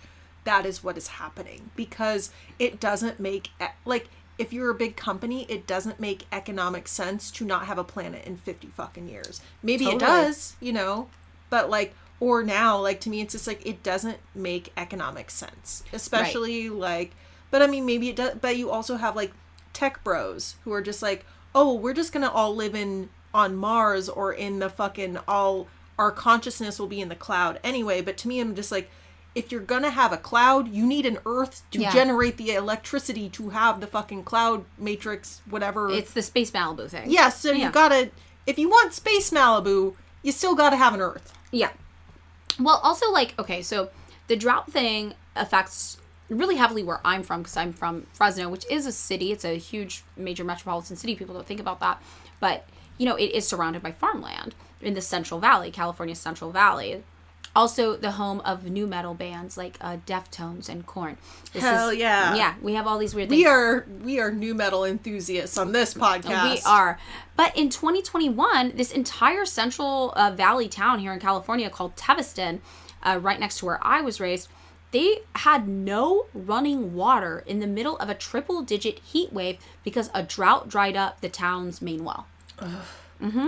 Yeah. So these droughts are getting more extreme. You know, they're getting really intense, and globally, drought struck several major like breadbasket regions simultaneously in 2012, and that created this whole issue of like food price instability for people around the world. And drought also affects, you know, waterways and transportation. Like, transport barges need at least 9 feet of water in order to operate.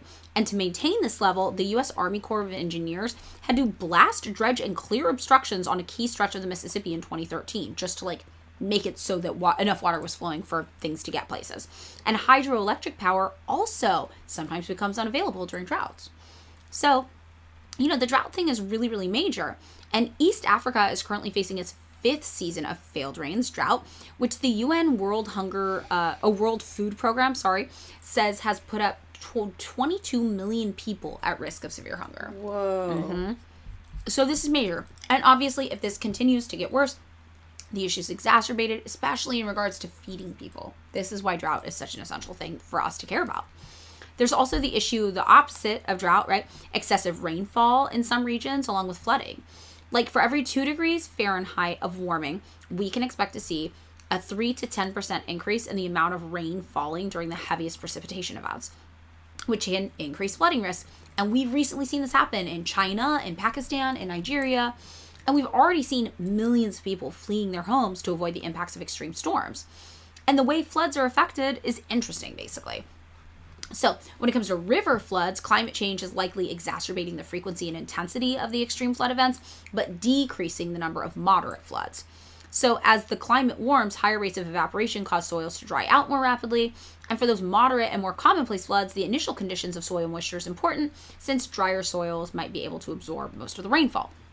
So there's like so many different ways that this is affected. But then there's also different types of flooding, like the flooding that just happens from the rain, which we've seen in even Los Angeles in the past month. so many people we know, their houses have been flooded, which is pretty uncommon here, just because it started raining a whole bunch for like 2 weeks straight. Oh my God, our coworkers. 2 of our coworkers' houses got flooded. Ugh. Yes. And the amount of rain falling in the heaviest rainstorms increased across the country between 1958 and 2016, according to the National Climate Assessment.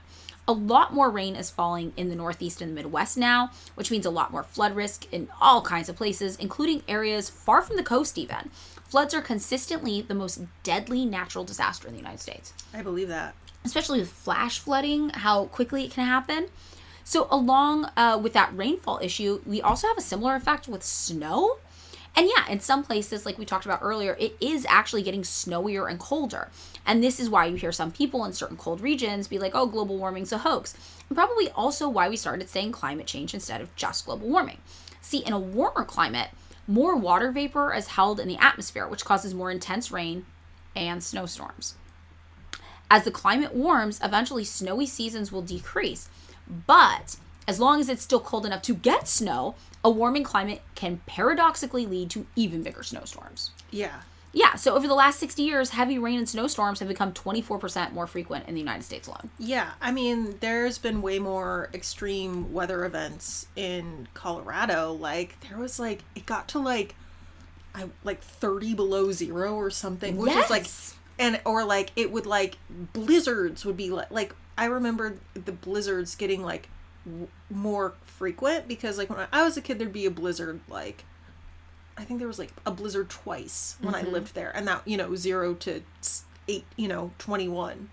But, like, since I've been gone, there's been, like, one blizzard every season. Also, the thing that happened in Texas. Remember with Texas got the freeze and nobody kind of knew how to deal with it because Texas wasn't used to this. When I was a kid, we were visiting my my aunt in Houston, and it started snowing on the way there, and everybody stopped. And it was like a huge deal, like, and that was once in my, in 20, whatever years. And then it's like, oh yeah, it's snowed like a couple times in the past couple years, right? I could be wrong, but I was like, oh my God. No, it is really, really shocking. And I think, like, what's interesting to me is, like, I know climate change is real, but when you really stop to deconstruct, like, the changes you've noticed in your own lifetime, and you're like, oh God, that did happen. Like, oh my God, it's one of those mundanity of evil things. Like, all this bad is happening around us, but it's happening so slowly, like we're the lobsters in the pot and we don't realize we're being boiled. Yeah, and it's like, I notice it more just because Colorado is such a tourist state that it's very dependent on, like, the nice weather and, like, the weather for snow, for skiing. And in the summertime, I'm from a town with one of the best whitewater rafting in the world. Right. It's really funny that I come from, like, the most beautiful place in the world with 14 federal prisons. Right, right. But, like, when there's so much snow, you get you can't raft in the river because it's too dangerous to go rafting. But when it's a drought, there's not enough water in the river, so people can drown because they get caught on the rocks on the bottom of the river. Wow. Yeah, it's like, I mean, growing up in a place with really good rafting, I'll never raft, ever. I would never do that, and I have never even seen a raft. It's funny because you just, like, it's really fucking dangerous. And it's funny, like, also growing up in a place with lots of skiing, I'm like, I'll never go skiing. I don't want to die. Okay, so another thing that has to do with this is the melting ice, the rising sea levels, and flooding. Yeah. So it's a different type of flooding now. So today, ice sheets are melting obviously much faster than they were only a couple decades ago. We talked about that. Greenland, for example, is losing about 50 cubic miles of ice per year. And if the Greenland ice sheet was to melt completely, for example, global sea levels would increase by 23 feet from that alone. Whoa. Just from the transfer of the ice from the land into the ocean, it makes sea level rise. So although sea level rise of this size might take like centuries to happen, hundreds of millions of people would feel the impact from that. You would be displaced, because I imagine you couldn't live in, like, Manhattan. Yes, and ice shelves are massive platforms of ice, right? That are floating through the ocean, especially around Antarctica. And scientists have learned that floating ice shelves act as like a dam to glaciers, which are, actually flowing rivers of ice. So after Antarctica's Larsen B ice shelf broke up in 2002, the glaciers behind the shelf started flowing into the sea much more quickly. So that's increasing the levels as well. Yeah, and I say Manhattan just because to give an idea, because like most of us, we live in the U.S. So but if you live in a smaller country, like an island country, you're going to be gone. Yeah, but Manhattan's actually a really good example though, because here in the United States, New York City is, yes, particularly at risk, and also is Miami. Yeah. And we are those are our two cities, but they are some of the most at-risk major population areas in the world. Other places have it worse, obviously, but yeah. And sea levels have risen about 7 inches over the last 100 years, mostly due to the expansion of water as it warms, melting ice. But every foot of sea level rise translates to 100 feet of shoreline lost on the eastern U.S. coast in particular. Wow. Yeah. So 7 inches, but every 12 inches, 100 feet of shoreline is lost. That's wild. And predictions vary, but future sea level rise could be 4 feet by the year 2100. Wow. So 400 miles. If you're living on a coast. Yeah. The primary effects of sea level rise. By a river. By a river as well, yeah. So we see increased flooding during storm surges and coastal erosion and submergence. Some of the world's largest, most densely populated cities are located in these regions because historically when you built a city, you wanted to be next to water, right? So 634 million people live within 33 vertical feet of sea level. Wow. So I might have to move back to Colorado. No, LA, we're actually doing pretty okay. Oh, we are okay. We're doing all right. But Indonesia, they're already working on a plan to move the capital city away from Jakarta. This is according to the country's planning minister, because Jakarta is home to over 10 million people, and it is also one of the fastest sinking cities in the world. Yeah, I mean, Indonesia is one of the most populated countries on Earth. I went down this rabbit hole where I had to know the most populous countries, and Indonesia in the top 5, I think. Wow. In the top 10. At least it's definitely in the top 10. But I think it goes I won't go into this. This is one of those things where hyperfixation. I will go into the it'll be countries with cities, but my memory is bad, so I keep going over it and over again because I can't quite remember. But one day I will remember the order. Well, you're correct that it is super populated because Jakarta is actually considered a mega city. That's what they call it. Yeah. So many people live there. And researchers say that most of this mega city could potentially be entirely submerged by the year 2050 alone. Whoa. Which is soon. That's 17 fucking years. Yeah, North Jakarta sunk 8 feet in 10 years and is continuing to sink an average of 1 to 15 centimeters a year. And that's bigger than New York City because I believe New York City is 8 million people. Mm-hmm. I mean, I could be wrong, but No, you are correct. That is correct. So even a sea level rise, of just 2 feet would more than triple the frequency of dangerous coastal flooding throughout most of the Northeast United States. And like we talked about, the East Coast is the most at risk, New York City in particular, and Miami here in Florida. Pretty significant. So another thing that I didn't really think about that is a potential disaster associated with climate change is disease and health issues. Oh, yeah. This is really interesting because climate change enhances the spread of pests that cause life-threatening diseases like dengue fever, malaria, Lyme disease, etc. And this is because when water shortages occur, transporting water can lead to a risk of contamination, and that can spread disease. Like malaria, diarrhea, and malnutrition are diseases that come from waterborne kind of sources. And those have caused more than 3 million deaths since 2005 alone. And 1/3 of those deaths were in Africa alone. But there's also other things that play into it too.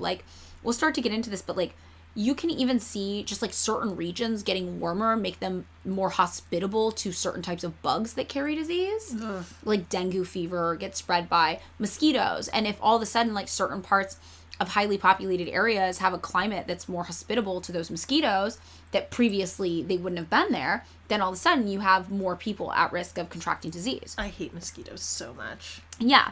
And then there's also obviously fires, which we talked about. Remember how I felt like the fires were getting wilder and wilder every year? Yeah, there's tons of evidence this is true. Every 2 degrees of warming in Fahrenheit correlates to a 200 to 400% increase in the area burned by wildfire in parts of the western United States where we are specifically. Yeah, and California, Colorado, and Oregon, very prone to wildfires. Yep.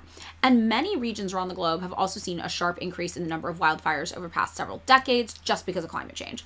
So in the American West, where we are, obviously, spring and summer temperatures averaged 1.6 degrees higher in Fahrenheit between 1987 and 2003 than in the previous 15 years. And in that same time span, we saw 4 times as many wildfires, many at higher elevations than they'd ever been before. I think also, this is just anecdotal, my grandmother lives in Montana. Mm-hmm. And in Montana, they've been getting more and more fires and at higher elevations. Yeah, same with in Colorado. Mm-hmm. Like up on a mountain. You'll like look at a mountain will be on fire and you're like, oh fuck. Oh yeah. Like, you know, it's like a tinderbox. Yes. Like, you know, like even at higher altitudes, which it's like, I never experienced wildfires being close to me as a kid. Mm-hmm. And then as an adult, like once I left home, that's when wildfires started happening. Like within a, you know, that's wild. When we bought our house, actually, there was a wildfire occurring. It was pretty far, I thought. It was like over a mile away from our house. But it was close enough that the insurance company wouldn't approve our mortgage. And the real estate agents had to go take a picture holding today's newspaper in front of our house and send it to them to prove that our house wasn't close to being on fire. Wow. And we're like in a major city. Was that part when of the like city. It was like near Burbank, right? Yeah, it was by Burbank, exactly. Also, France and Germany recorded about 7 times more land burnt from extreme heat between January and the middle of July in just 2022 compared with the average for the time period. I had a friend who was visiting Europe. I think it was like Amsterdam, and they're like, it's gonna be 101 degrees in Amsterdam. Wow. Like, it was like, I'm just like, I didn't even think it got that hot in Europe. And they're like, yeah. And this is, you know, Fahrenheit, not, I don't know, it would be Celsius. I don't know how Celsius We'll never know. We can't do the math. Painfully American. I know. We'll never know what Celsius means. Yeah. But that extreme heat thing, that's totally real. So that's another thing that goes along with this.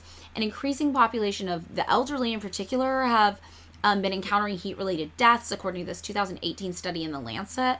And also in 2003, around 70,000 deaths occurred in Europe alone due to diseases caused by rising temperatures. So it's like you can get heat exhaustion and die, or you can get diseases that are caused by, there's like all these extreme heat issues that come along. There's also a few different things that have to do with the ocean. So like one is acidification of the ocean. So basically the ocean is acidifying. So about 30% of the carbon dioxide released by human activities over the past 200 years have already been absorbed by the ocean. And ocean acidification is expected to make it harder for corals, plankton, and other shell-forming organisms to grow. Also, the ocean just getting warmer, yeah, that is what makes the hurricanes worse. So you know how all the hurricanes seem like they're so much worse? Mm-hmm. Totally real. The frequency of more intense hurricanes ranked as category 4 or 5 has increased over the last 30 years. And that's just because the surface temperature of the ocean is getting hot, and that affects how hurricanes form. Another thing, too, is like extinction is an issue. So research published in April of 2022, funded by the U.S. National Oceanic and Atmospheric Administration, suggested that between 10 and 15% of marine species are already currently at risk of extinction. Oh my God. And that's just marine life. And like in general, we lose around 5 species per year to extinction of like plants or animals. However, we're currently losing up to 10,000 times the normal rate by some estimates. Oh my God. I think about like that the fire that happened in Australia like last year, and they're like hundreds of thousands of animals, like, you know, like, I mean, a lot died. Yeah. But it's just like, I know. And we're seeing dozens of species going extinct now every single day, when it used to just be like 5 per year. So dozens every day. And that's a problem, not just for plants and animals and people who like them, but also for humans.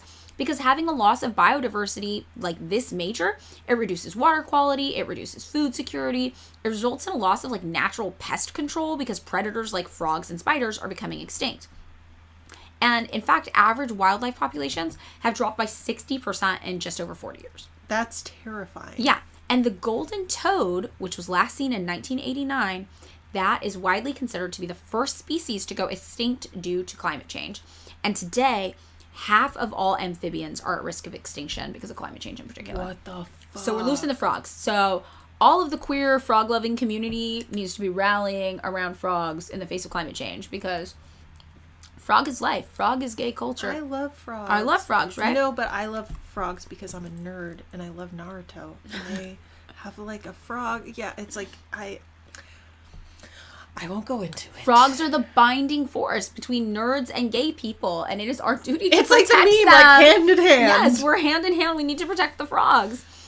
So, remember, right? This is just what's going on right now, and everything is expected to get worse. No. Like, so much worse, especially if we can't meet that 1.5 degrees Celsius limit talked about in the Paris Treaty. Because remember, they were like, this is like bare minimum. This is like what's economically feasible, right? Which translates into literally just so we don't all fucking die. And scientists are telling stories about a future with all sorts of harrowing realities. Like between 2030 and 2050, climate change is expected to cause approximately 250,000 additional deaths every year from malnutrition, malaria, diarrhea, and heat stress. That's a fun one to look forward to. The UK and the EU are supposed to experience extreme flooding due to just like momentous rainfall. The Middle East is set to experience extreme heat waves and widespread drought. Island nations in the Pacific region could disappear completely when the sea level rises. Many African nations are likely to suffer droughts and food shortages. Drought conditions are likely to get more severe in the western U.S., while other areas will see more intense storms in the U.S.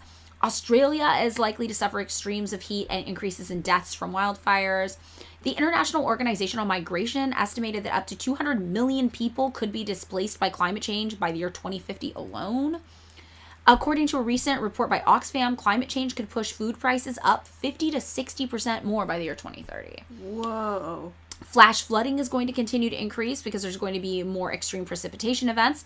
And, warmer temperatures increase evaporation, putting more moisture into the atmosphere, and that gets released as rain and snowfall. And researchers expect that as the climate warms, flash floods will also get flashier, meaning the timing of the floods will get shorter and the magnitude will get higher. And, flash floods are extremely dangerous and destructive. So they'll be less noticed and they'll be more intense.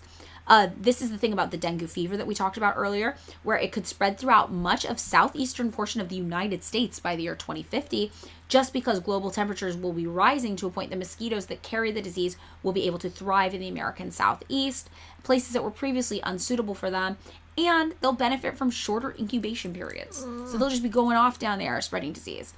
Also, the direct damage costs to health, like excluding costs in health determining sectors like agriculture and water and sanitation, that's expected to be up to between $2 to $4 billion extra per year by 2030. And areas with weak health infrastructure, mostly in developing countries, they're going to be the least able to cope. They're not going to have assistance to prepare and respond. So, people who are poor are going to be hit the hardest by this. And here's a fun, scary fact.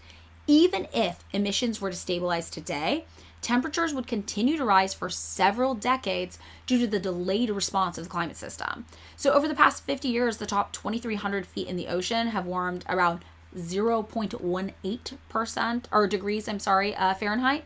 But the ocean's response to climate change has been slower than the atmosphere's.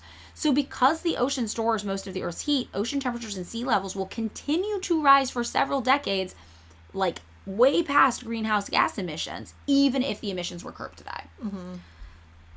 And yeah, people who are living in those developing countries, they're going to suffer the most. They have fewer resources to adapt to climate change. And people in these countries are getting really, really, really frustrated because they're like, hey, we live in countries that actually aren't contributing that much to these greenhouse gas emissions. We have the least greenhouse gas emissions, but we're going to get the most fucked by this. And it's true, around 50% of all carbon emissions are emitted by the richest 10% of the world's population. But all of the climate change refugees we're seeing, people who have to flee their homes because of drought, fire, flooding, those aren't the wealthy. They're the poor. So over 600,000 people are thought to die every single year from climate change specifically, and 95% of climate change related deaths take place in developing countries. Wow. Yeah, and this is why climate activists say that, climate change today is definitely a social justice issue because it disproportionately affects women, children, people of color, indigenous communities, and people who are economically marginalized. It's like a major human rights issue. So, when we look at this and we're like, okay, what's actually causing climate change? Like, we understand it's greenhouse gas emissions, but we also know, poor countries aren't doing this. Wealthy countries are. So what in particular is making this happen? And at this point, all major scientific agencies, over 97% of scientists, they're like, yeah, climate change is obviously real, duh, and double duh, being caused by human beings. And like we mentioned at the top of the episode, the main human activity that's contributing to it is probably the burning of fossil fuels. Remember, the burning of fossil fuels leads to that high level of carbon dioxide in the atmosphere, and that gets trapped, and that's what warms the planet, blah, blah, blah, clusterfuck of tragedy ensues. But our use of fossil fuels is really complex. So, for example, vehicles like cars and trucks contribute to 20% of carbon emissions in the United States specifically. And out of those, passenger cars are 41% of them. But trucks get even worse. They account for just 4% of US vehicles, but 23% of all greenhouse gas emissions from transportation. And obviously, the solution to combat this is just to invest heavily in public transportation, something sorely lacking from the car-centric American post-war grid system. But we're not going to get that, right? Because our taxes go to the military instead. Yeah, or the police. Or the police. So also there's this thing like air conditioners and heaters. They consume 50% of electricity in the United States, and 61% of electricity in the United States comes from burning fossil fuels. But if the planet continues to heat, it's not like it's realistic to expect average people to live without air conditioning. They will die. Yeah. Yeah. There's also things like deforestation, which can contribute to 15% of carbon emissions every year just because you're removing trees, which naturally remove carbon dioxide from the atmosphere. The rainforest. The rainforest. Do we hear it? Do we care? I hear it and care. And beyond carbon dioxide, there's also other gases like methane and nitrous oxide that contribute to the greenhouse gas effect. So fertilizer use and livestock production and some industrial processes that release like fluorinated gas, those all contribute to climate change as well. But looking at these individual factors seems to ignore the elephant in the room, right? Which is that climate change is and always has been caused by capitalism. Yeah. So the truth is that the bulk of our greenhouse gas emissions come from industry and manufacturing, not individual people. Yeah, that's what I've always been like. It's like, where it's like, there's so many like wonderful like podcasts and like articles about this. Of course, none of which are coming to mind because that's just how my memory works. But it's basically like, there's this one podcast that was definitely an NPR podcast about like trash as we know it, and it was like by like recycling was like by corporations to be like, people need to recycle, we don't need to make more it's not us about making things that are trash, it's about the people not recycling the stuff. And it's like, no, it's your problem. Yeah, like they make it seem like an individual problem rather than like a corporate responsibility problem. A capitalism problem. Exactly. Yeah. This is my same umbrage with the straws. I mean, I say corporate responsibility because that's like this, what we would call it. Yeah. For sure. But yeah, this is like, we exist in a system of capitalism, right? It's motivated by an ever-growing sales goal, ever-growing profits. And it's often not even being used to manufacture goods that actually improve the quality of our lives in a significant way, right? So like William Morris argued that in order to get and maintain profits, capitalists must sell a mountain of rubbish, things which everybody knows are of no use. Yeah, it's funny because like I think about like, because we sell, I've sold vintage for a long time. We're just like, damn, things used to last longer. And like, your like my parents would be like, yeah, we had an oven that lasted like 6, I remember my childhood microwave lasted until my 30s. Yeah, that's totally true. And that's like the capitalism planned obsolescence thing. I just think about the iPhone. Like, we probably could have just an iPhone that lasts for like, okay, my laptop from 2005, the like white MacBook performs as good as my new MacBook Air. Like, I'm not fucking joking. I still use Ableton on a 2005 MacBook. But that's the thing about capitalism, the planned obsolescence. It's like when your primary goal is increasing profits, you're trying to figure out, well, how much can I make these people buy? Even if they don't need to. And it does. It contributes to like all of these things we don't even need, and we're killing the planet for them just so a few rich guys can make more money off of us. And in 2020, manufacturing alone was responsible for 24% of greenhouse gas emissions in the United States. And, obviously we don't do a lot of manufacturing in the United States, but I thought that was an interesting statistic. And the most interesting component of manufacturing emissions, not just in the United States, but worldwide to me, though, this is wild, cement. Wow. Yes, seriously. Cement manufacturing alone is responsible for 7% of the world's total greenhouse gas emissions. I mean, I love a hardwood floor, so this, it's so funny. I was, what was funny? I was actually thinking today how many, like, new, like, hip coffee shops or stores have the cement floor. Yeah, it's a lot of cement. And this is all despite the fact that there are more ecologically friendly ways to build things that are just as strong as cement. So there's this guy, Paul Fennell, who's a professor of clean energy at Imperial College London. And he says, we make more concrete than anything else, any other product apart from clean water. Yeah. So we make 22 billion tons of concrete every year. And in context, only 8.3 billion tons of plastic have ever been produced, like ever. Whoa. Which makes sense because plastic's lighter than concrete, obviously. But still, it's not even like we need to be using concrete. Like other building techniques, like rammed earth construction, for example, have been found to be just as strong and effective and far better for the planet. And there are also like even alternative cements people are trying to make out of like things like hemp that release fewer emissions. But no, we're obsessed with making concrete. And it's because concrete, cement, it's a big business. So in 2007, there was this guy, John Spitaleri Shaw, who worked as the senior vice president of government affairs for the Portland Cement Association, which had 44 member companies and an annual political lobbying budget of $30 million. Wow. So Shaw said, the cement industry in the United States really is a key core industry and the base of pretty much everything that is built in America. It is one of the great American industries and something that I am very proud to be affiliated with. And Shaw worked to lobby Congress and the Department of Energy to not put restrictions on cement emissions for this very reason. Wow. So this all goes back to the episode we did about lobbying. Oh my God, yeah. Yeah. The reason why we can't get changes to things that we don't even need to be using but that are really, really bad for the planet is because you got guys like this, Shaw, who's out there lobbying Congress to make sure that his guys stay rich, that his industry stays afloat. And this really gets to the crux of the conflict of trying to manage climate change in the system of capitalism. At the end of the day, if something is a big enough business, nobody's going to regulate it. Yeah. So on top of the cement industry, you also have things like the American agriculture business, right? That's another key emitter contributing to climate change. But it's also, so huge that we can never realistically expect it to be regulated, right? Modern industrialized agriculture has completely altered the relationship between soil and the climate, though.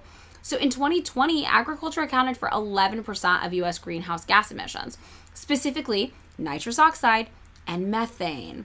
And the widespread adoption of chemical fertilizers combined with certain crop management practices that prioritize high yields over soil health, that all means that agriculture accounts for nearly 3/4 of the nitrous oxide found in our atmosphere. And the methane, obviously we all know what that is. It comes from the digestive process of cattle. Cow farts. It's cow farts. And this, of course, doesn't have to be how agriculture works. Indigenous farmers, for example, employ philosophies of regenerative agriculture that work with the land. However, those practices are not good for profits and big business. Mm-hmm. So most modern industrialized agriculture doesn't do that. They're just set on those short-term goals of maximizing profit at all cost. And Marx himself said, all progress in increasing the fertility of the soil for a given time is a progress towards ruining the more long-lasting sources of that fertility. The more a country starts its development on the foundations of modern industry, like the United States, for example, the more rapid is this process of destruction. Capitalist production, therefore, develops technology only by sapping the original sources of all wealth, the soil and the worker. Mm-hmm. So the same critique can be applied to all industries, obviously, in capitalism across the board. One study found that just 100 companies were responsible for 71% of total global emissions. I believe that shit.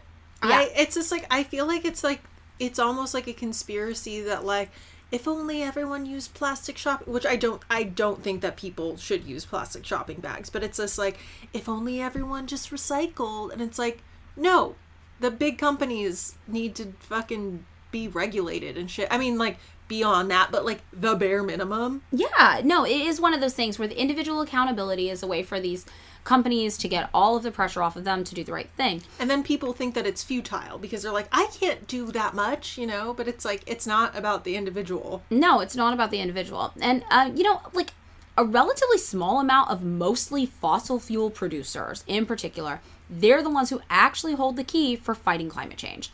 That same study found that more than half of the global industrial emissions since 1988, the same year the Intergovernmental Panel on Climate Change was established, that can be traced to just 25 corporate and state-owned entities.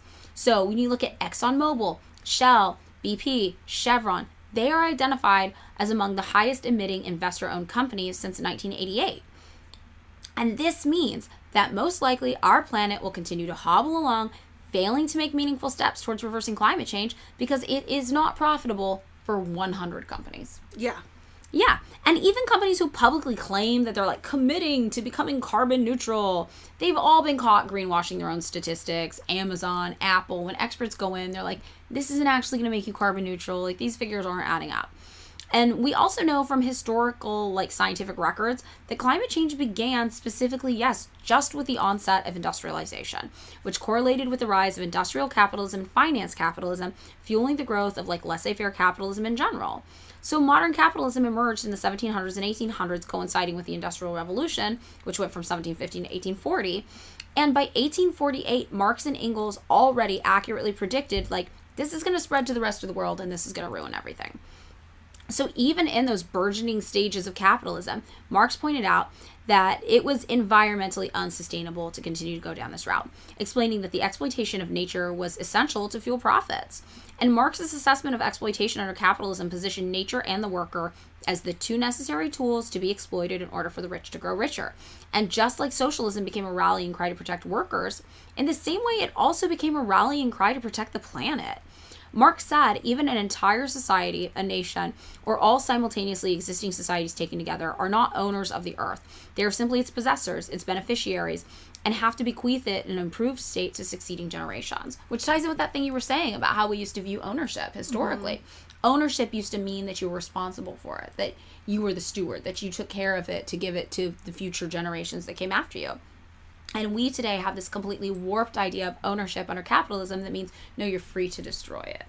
Yeah, and it's like the person in charge is free to do whatever they want to anybody else. Like, I feel like in some, like, you know, like in some situations, like, or like, you know, authority is viewed as like, you're the captain of the ship. You right. are responsible for everyone to make sure everyone on the boat gets to the same place. Where we have this idea in America, the authority figure is the CEO who is free to lay everybody off, or a butcher. Right. No, it's totally true.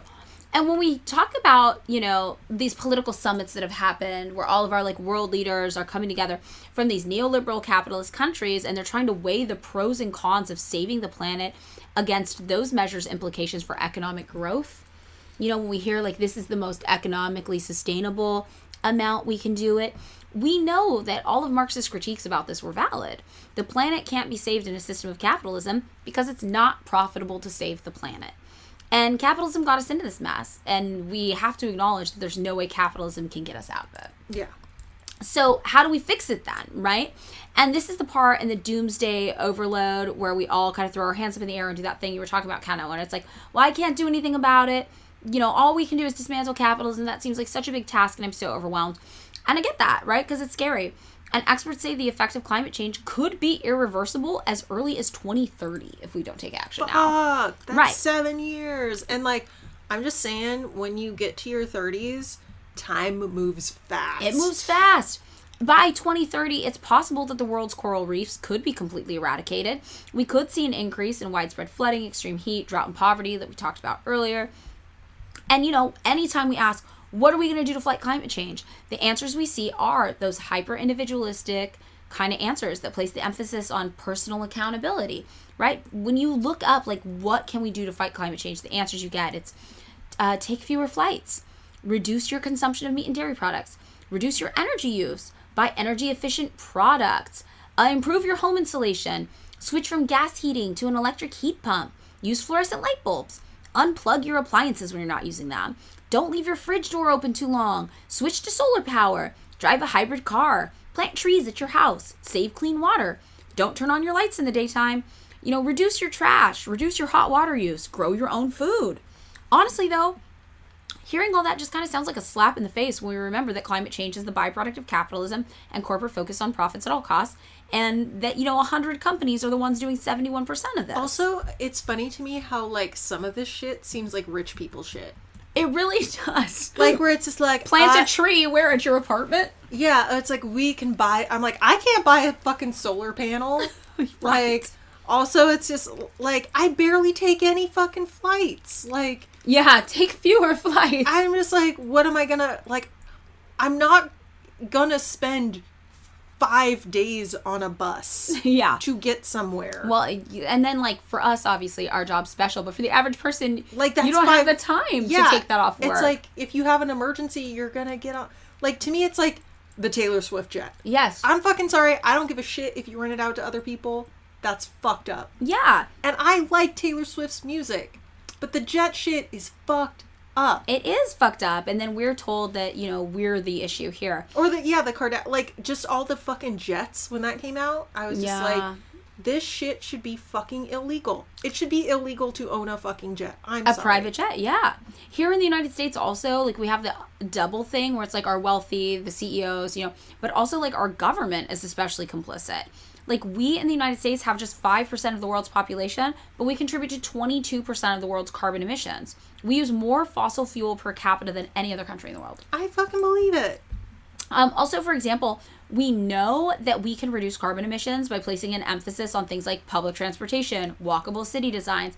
But in the United States, our public transportation, it's horrible. And decades of our country's political landscape has been dominated by our relationship with fossil fuel. Something we actually talked about in a really interesting way, I think, in our episode number 59 about Iran.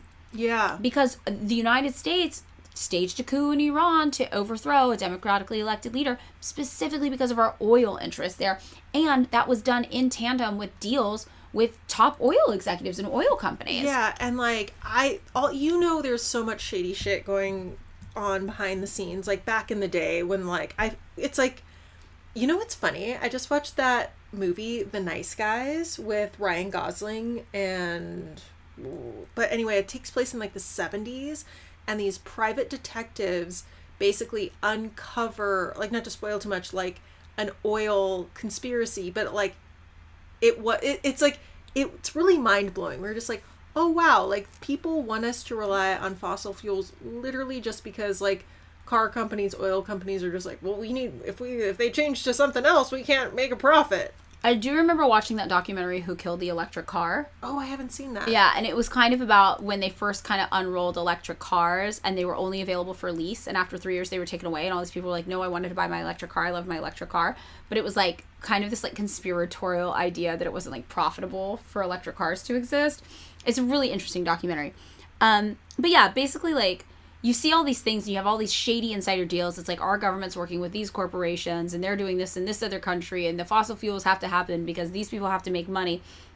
And what you're watching really is like watching capitalism try to fix a problem that can only be solved by undoing capitalism. And it just becomes like this weird, perverse, dark comedy of errors that you can't look away from. I don't know if you saw this, but this was so fucking funny to me. On January 21st of 2021, Elon Musk tweeted, am donating $100 million towards a prize for best carbon capture technology. And thousands of people responded to the tweet by saying, a tree. You're just describing a tree. It's always like the thing like tech developer invents tree, or like someone was like, imagine if you had a car that could contain like many people going to the same place at once, and they're like, bro, you invented public transit. Yeah, you invented a bus. That's a bus. Yeah. You invented a bus. Yeah, it like doesn't occur to a capitalist to plant a tree, right? Because planting a tree isn't profitable. It occurs to a capitalist to provide venture capital financing for a new tech innovation to fight climate change, which can then be sold on the open market for a profit to make them even richer, while using supplies taken from the earth to develop it and exploiting the labor of others to build it. Like, that is the capitalist machine at work. When you look at it and you're like, no, we just could plant a tree, you know? And that's like, so the solutions for combating climate change, they're intrinsically going to be at odds with capitalism and economic growth because they involve consuming less, being more mindful with materials, reusing things whenever possible, relying on indigenous models of sustainability, investing in community structures like public transportation and walkable cities, compromising the idea of personal freedom for an interest in public good. Mm-hmm. And as a consumer, yeah, it's hard to be told that I need to unplug my toaster after I use it when the United States government is staging military-backed coups in foreign countries to protect corporate fossil fuel oil interests so that Fortune 500 company CEOs can make millions of dollars more per year. Yeah, or like fucking cement tycoons. Cement lobbyists. Yeah, it's okay. You know, okay, I think about this. Have you ever seen that John Wilson show on HBO? No, what is it? Where he does kind of like a mini documentary. And he was talking about like scaffolding in New York. And the thing is, it's like because scaffolding, well, we were just in New York, it's everywhere. Mm-hmm. And scaffolding is meant to be like a public safety thing, so like things don't fall from like tall buildings and fall onto people's heads. But the thing is scaffolding actually causes more accidents. Really? Yes, you are more likely to be like injured by scaffolding than something falling out of a building. Whoa. Like a tall, because you know, you think about that all the time. Like, yeah, you've heard stories of like, yeah, a guy died because some lady's air conditioner fell out of her. Right. I mean, not all, you only hear about it because it's like so rare. wild. Yeah. Yeah, but the thing is, it's like there's a huge scaffolding lobby. Wow. Like, it's a huge business. And it's funny because this show is kind of like, I think it's by the same producers as like Nathan For You.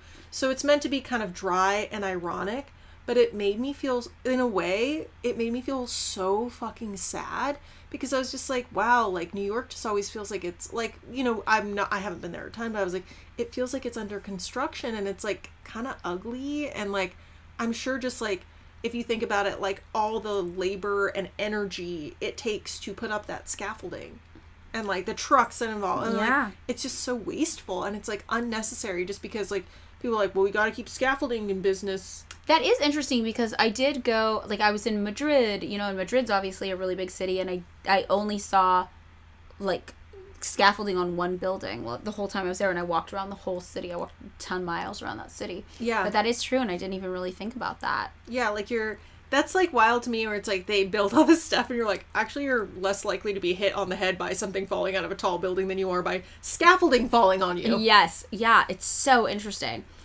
You know, so like obviously our own country, the United States, seems to have a pretty fucked up relationship with profit incentive and, you know, planetary destruction. But it is interesting to consider what steps other countries are taking to fight climate change.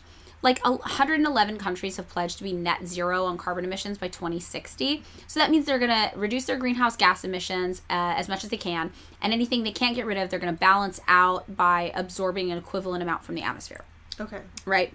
So some countries are taking more aggressive actions than others. Iceland, for example, currently runs on 100% renewable energy. Cool. That's pretty cool. Costa Rica on 99.62%. Cool. I want to visit Costa Rica. Yeah, I actually have an aunt who's a clothing designer in Costa Rica. Oh, that's so cool. I know. Nobody sue my family. I don't even remember her name. But rumor has it she committed a lot of credit card fraud, then fled the country, and that's my kind of lady. Yeah, Peru also has established an environmental court to tackle things like illegal mining, deforestation, environmental degradation.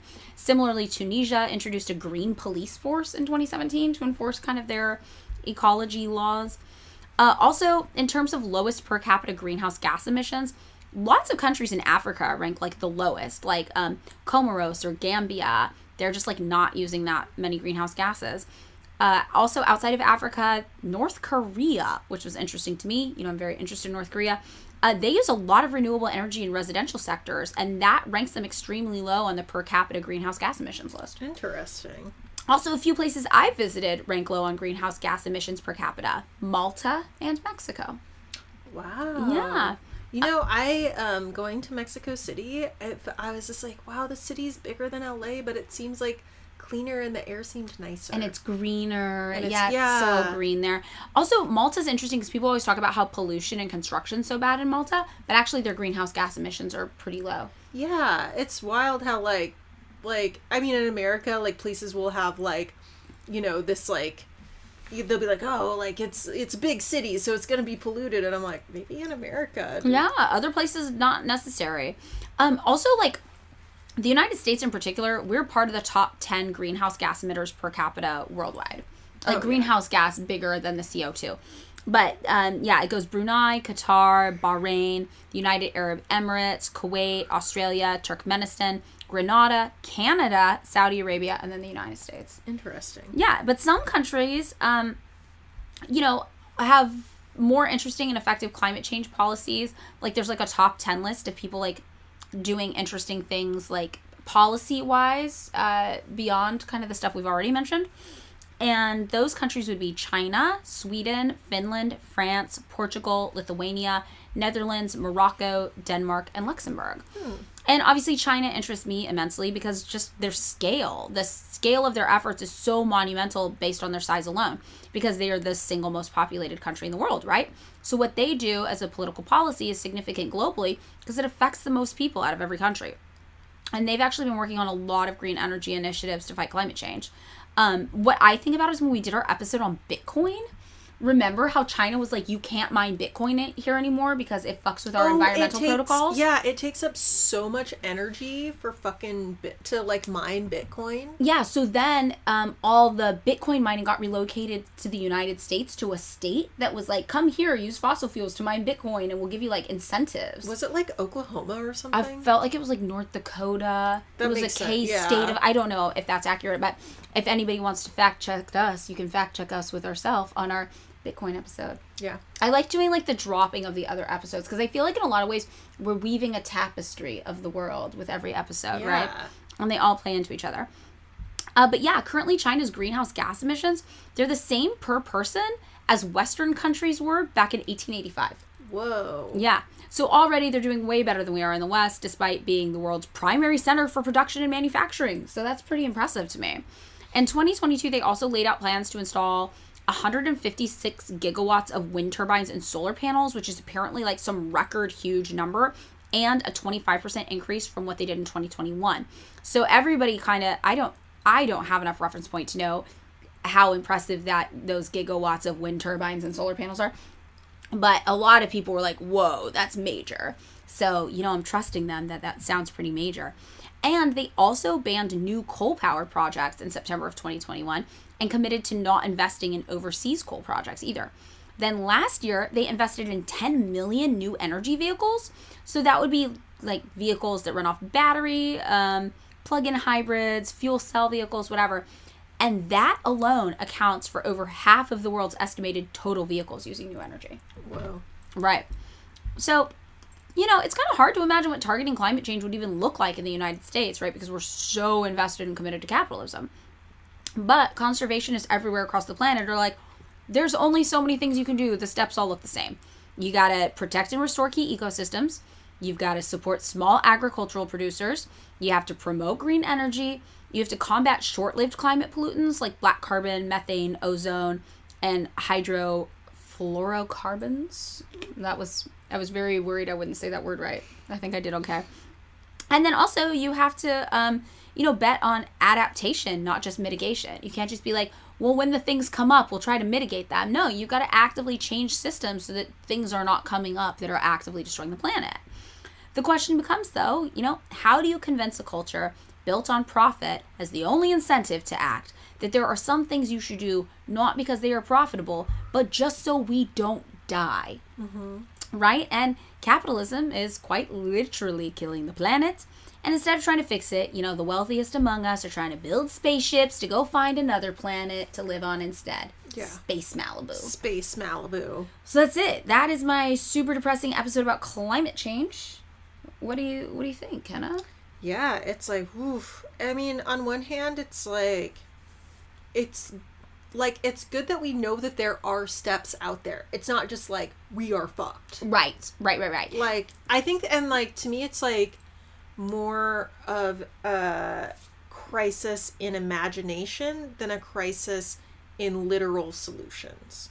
Like, it's a crisis of where people are like, well, that just can't happen. Like, or like, we can't not have concrete production or whatever. And it's like, it's more, I feel like it's also about like, well, fuck it. It's like this like attitude of like, fuck it, we're gonna die anyway, or like the rapture is gonna come, or like, it's nihilism. But the thing is, it's like, if like for most people, I think that people would love having walkable cities, more transportation, like dairy, animal, agricultural products being like closer to home. Like, I think that these are things that people, even if you believe that the end of the world is at hand, just would make things nicer. Yeah, and it also is just nicer. It's just nicer. And like, I think like having less pollution, like, even though we're a very car-centric society, when people visit places where there's like public transportation, like San Francisco, New York, I think that people more like it.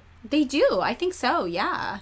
And like, I just think that, like, even if you're just like, you know, more like a person is more of the conservative mindset, like, these are all things that make things actually more convenient and stuff.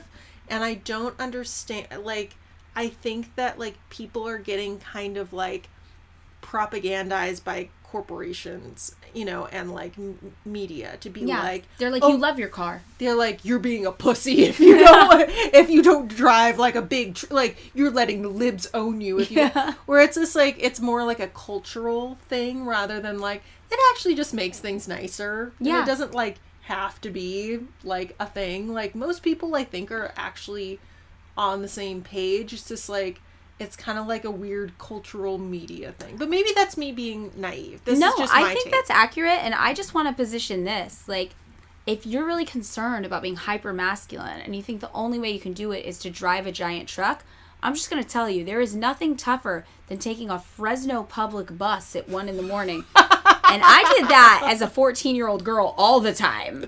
I know. It's like the things that people think are actually the most, like, tough. I'm like, you're in a luxury enclosed space on your own.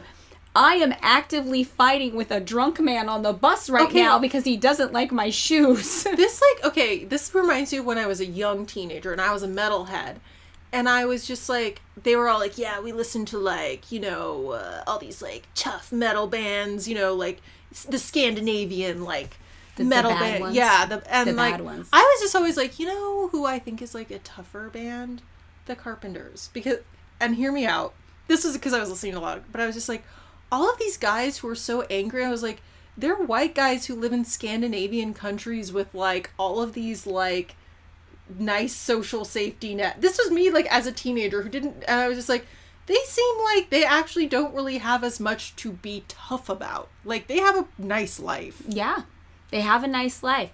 Well, I would like a nice life, and I think that the way we get it, we can't blow up the planet first. Yeah, I think that's just, like, step number 1. Yeah. Don't blow everything up. Yeah, we need to make environmentalism sexy again. Yeah. How do we make it kind of like a fun, hot slut thing to do? We put bikinis on penguins. I think that's it. I think we do. We got to go back to the original. We're gonna make animals slutty. We're gonna put bikinis on penguins to sell you a message that caring about the planet can be sexy. Yeah. It can be hot. Yeah. Literally hot. Yeah. We want hot snow bunnies. Yeah, I don't know. I feel like I don't know why this is like. I feel like this is not our strongest work, actually. No, yeah, in marketing. I'm just getting in preparation for episode 69. I'm sorry. You really are. Your head is there, and I love that. I respect that so much. I'm sorry, everybody. Well, you know what? If you're listening to this right now, you are tasked with the burden of trying to make caring about the planet seem hot and fun. So, you know, think about that. Ruminate on that, and we'll do the same. And maybe we'll have a summit. We'll have our own climate change summit, and it'll just be hot people for the planet. Yeah. Yeah. We'll figure it out together, but not tonight probably because my throat's a little tired and I've done a lot of talking. Yeah. We'll think about it. We'll work on that. We'll work on that. All right. Is that the episode? Yep. Thank you so much for listening. If you would like to support us further, you can do so on Patreon. Our Patreon is patreon.com/pickmeupimscared. And for a mere $2 a month, you can get so much bonus content. You can get episodes. You can ask us questions. Sometimes we post funny pictures of ourselves. So, if you have the $2 a month to spare to listen to some cool stuff, we would love it. But if not, no biggie. We are so glad you're here. Thanks again.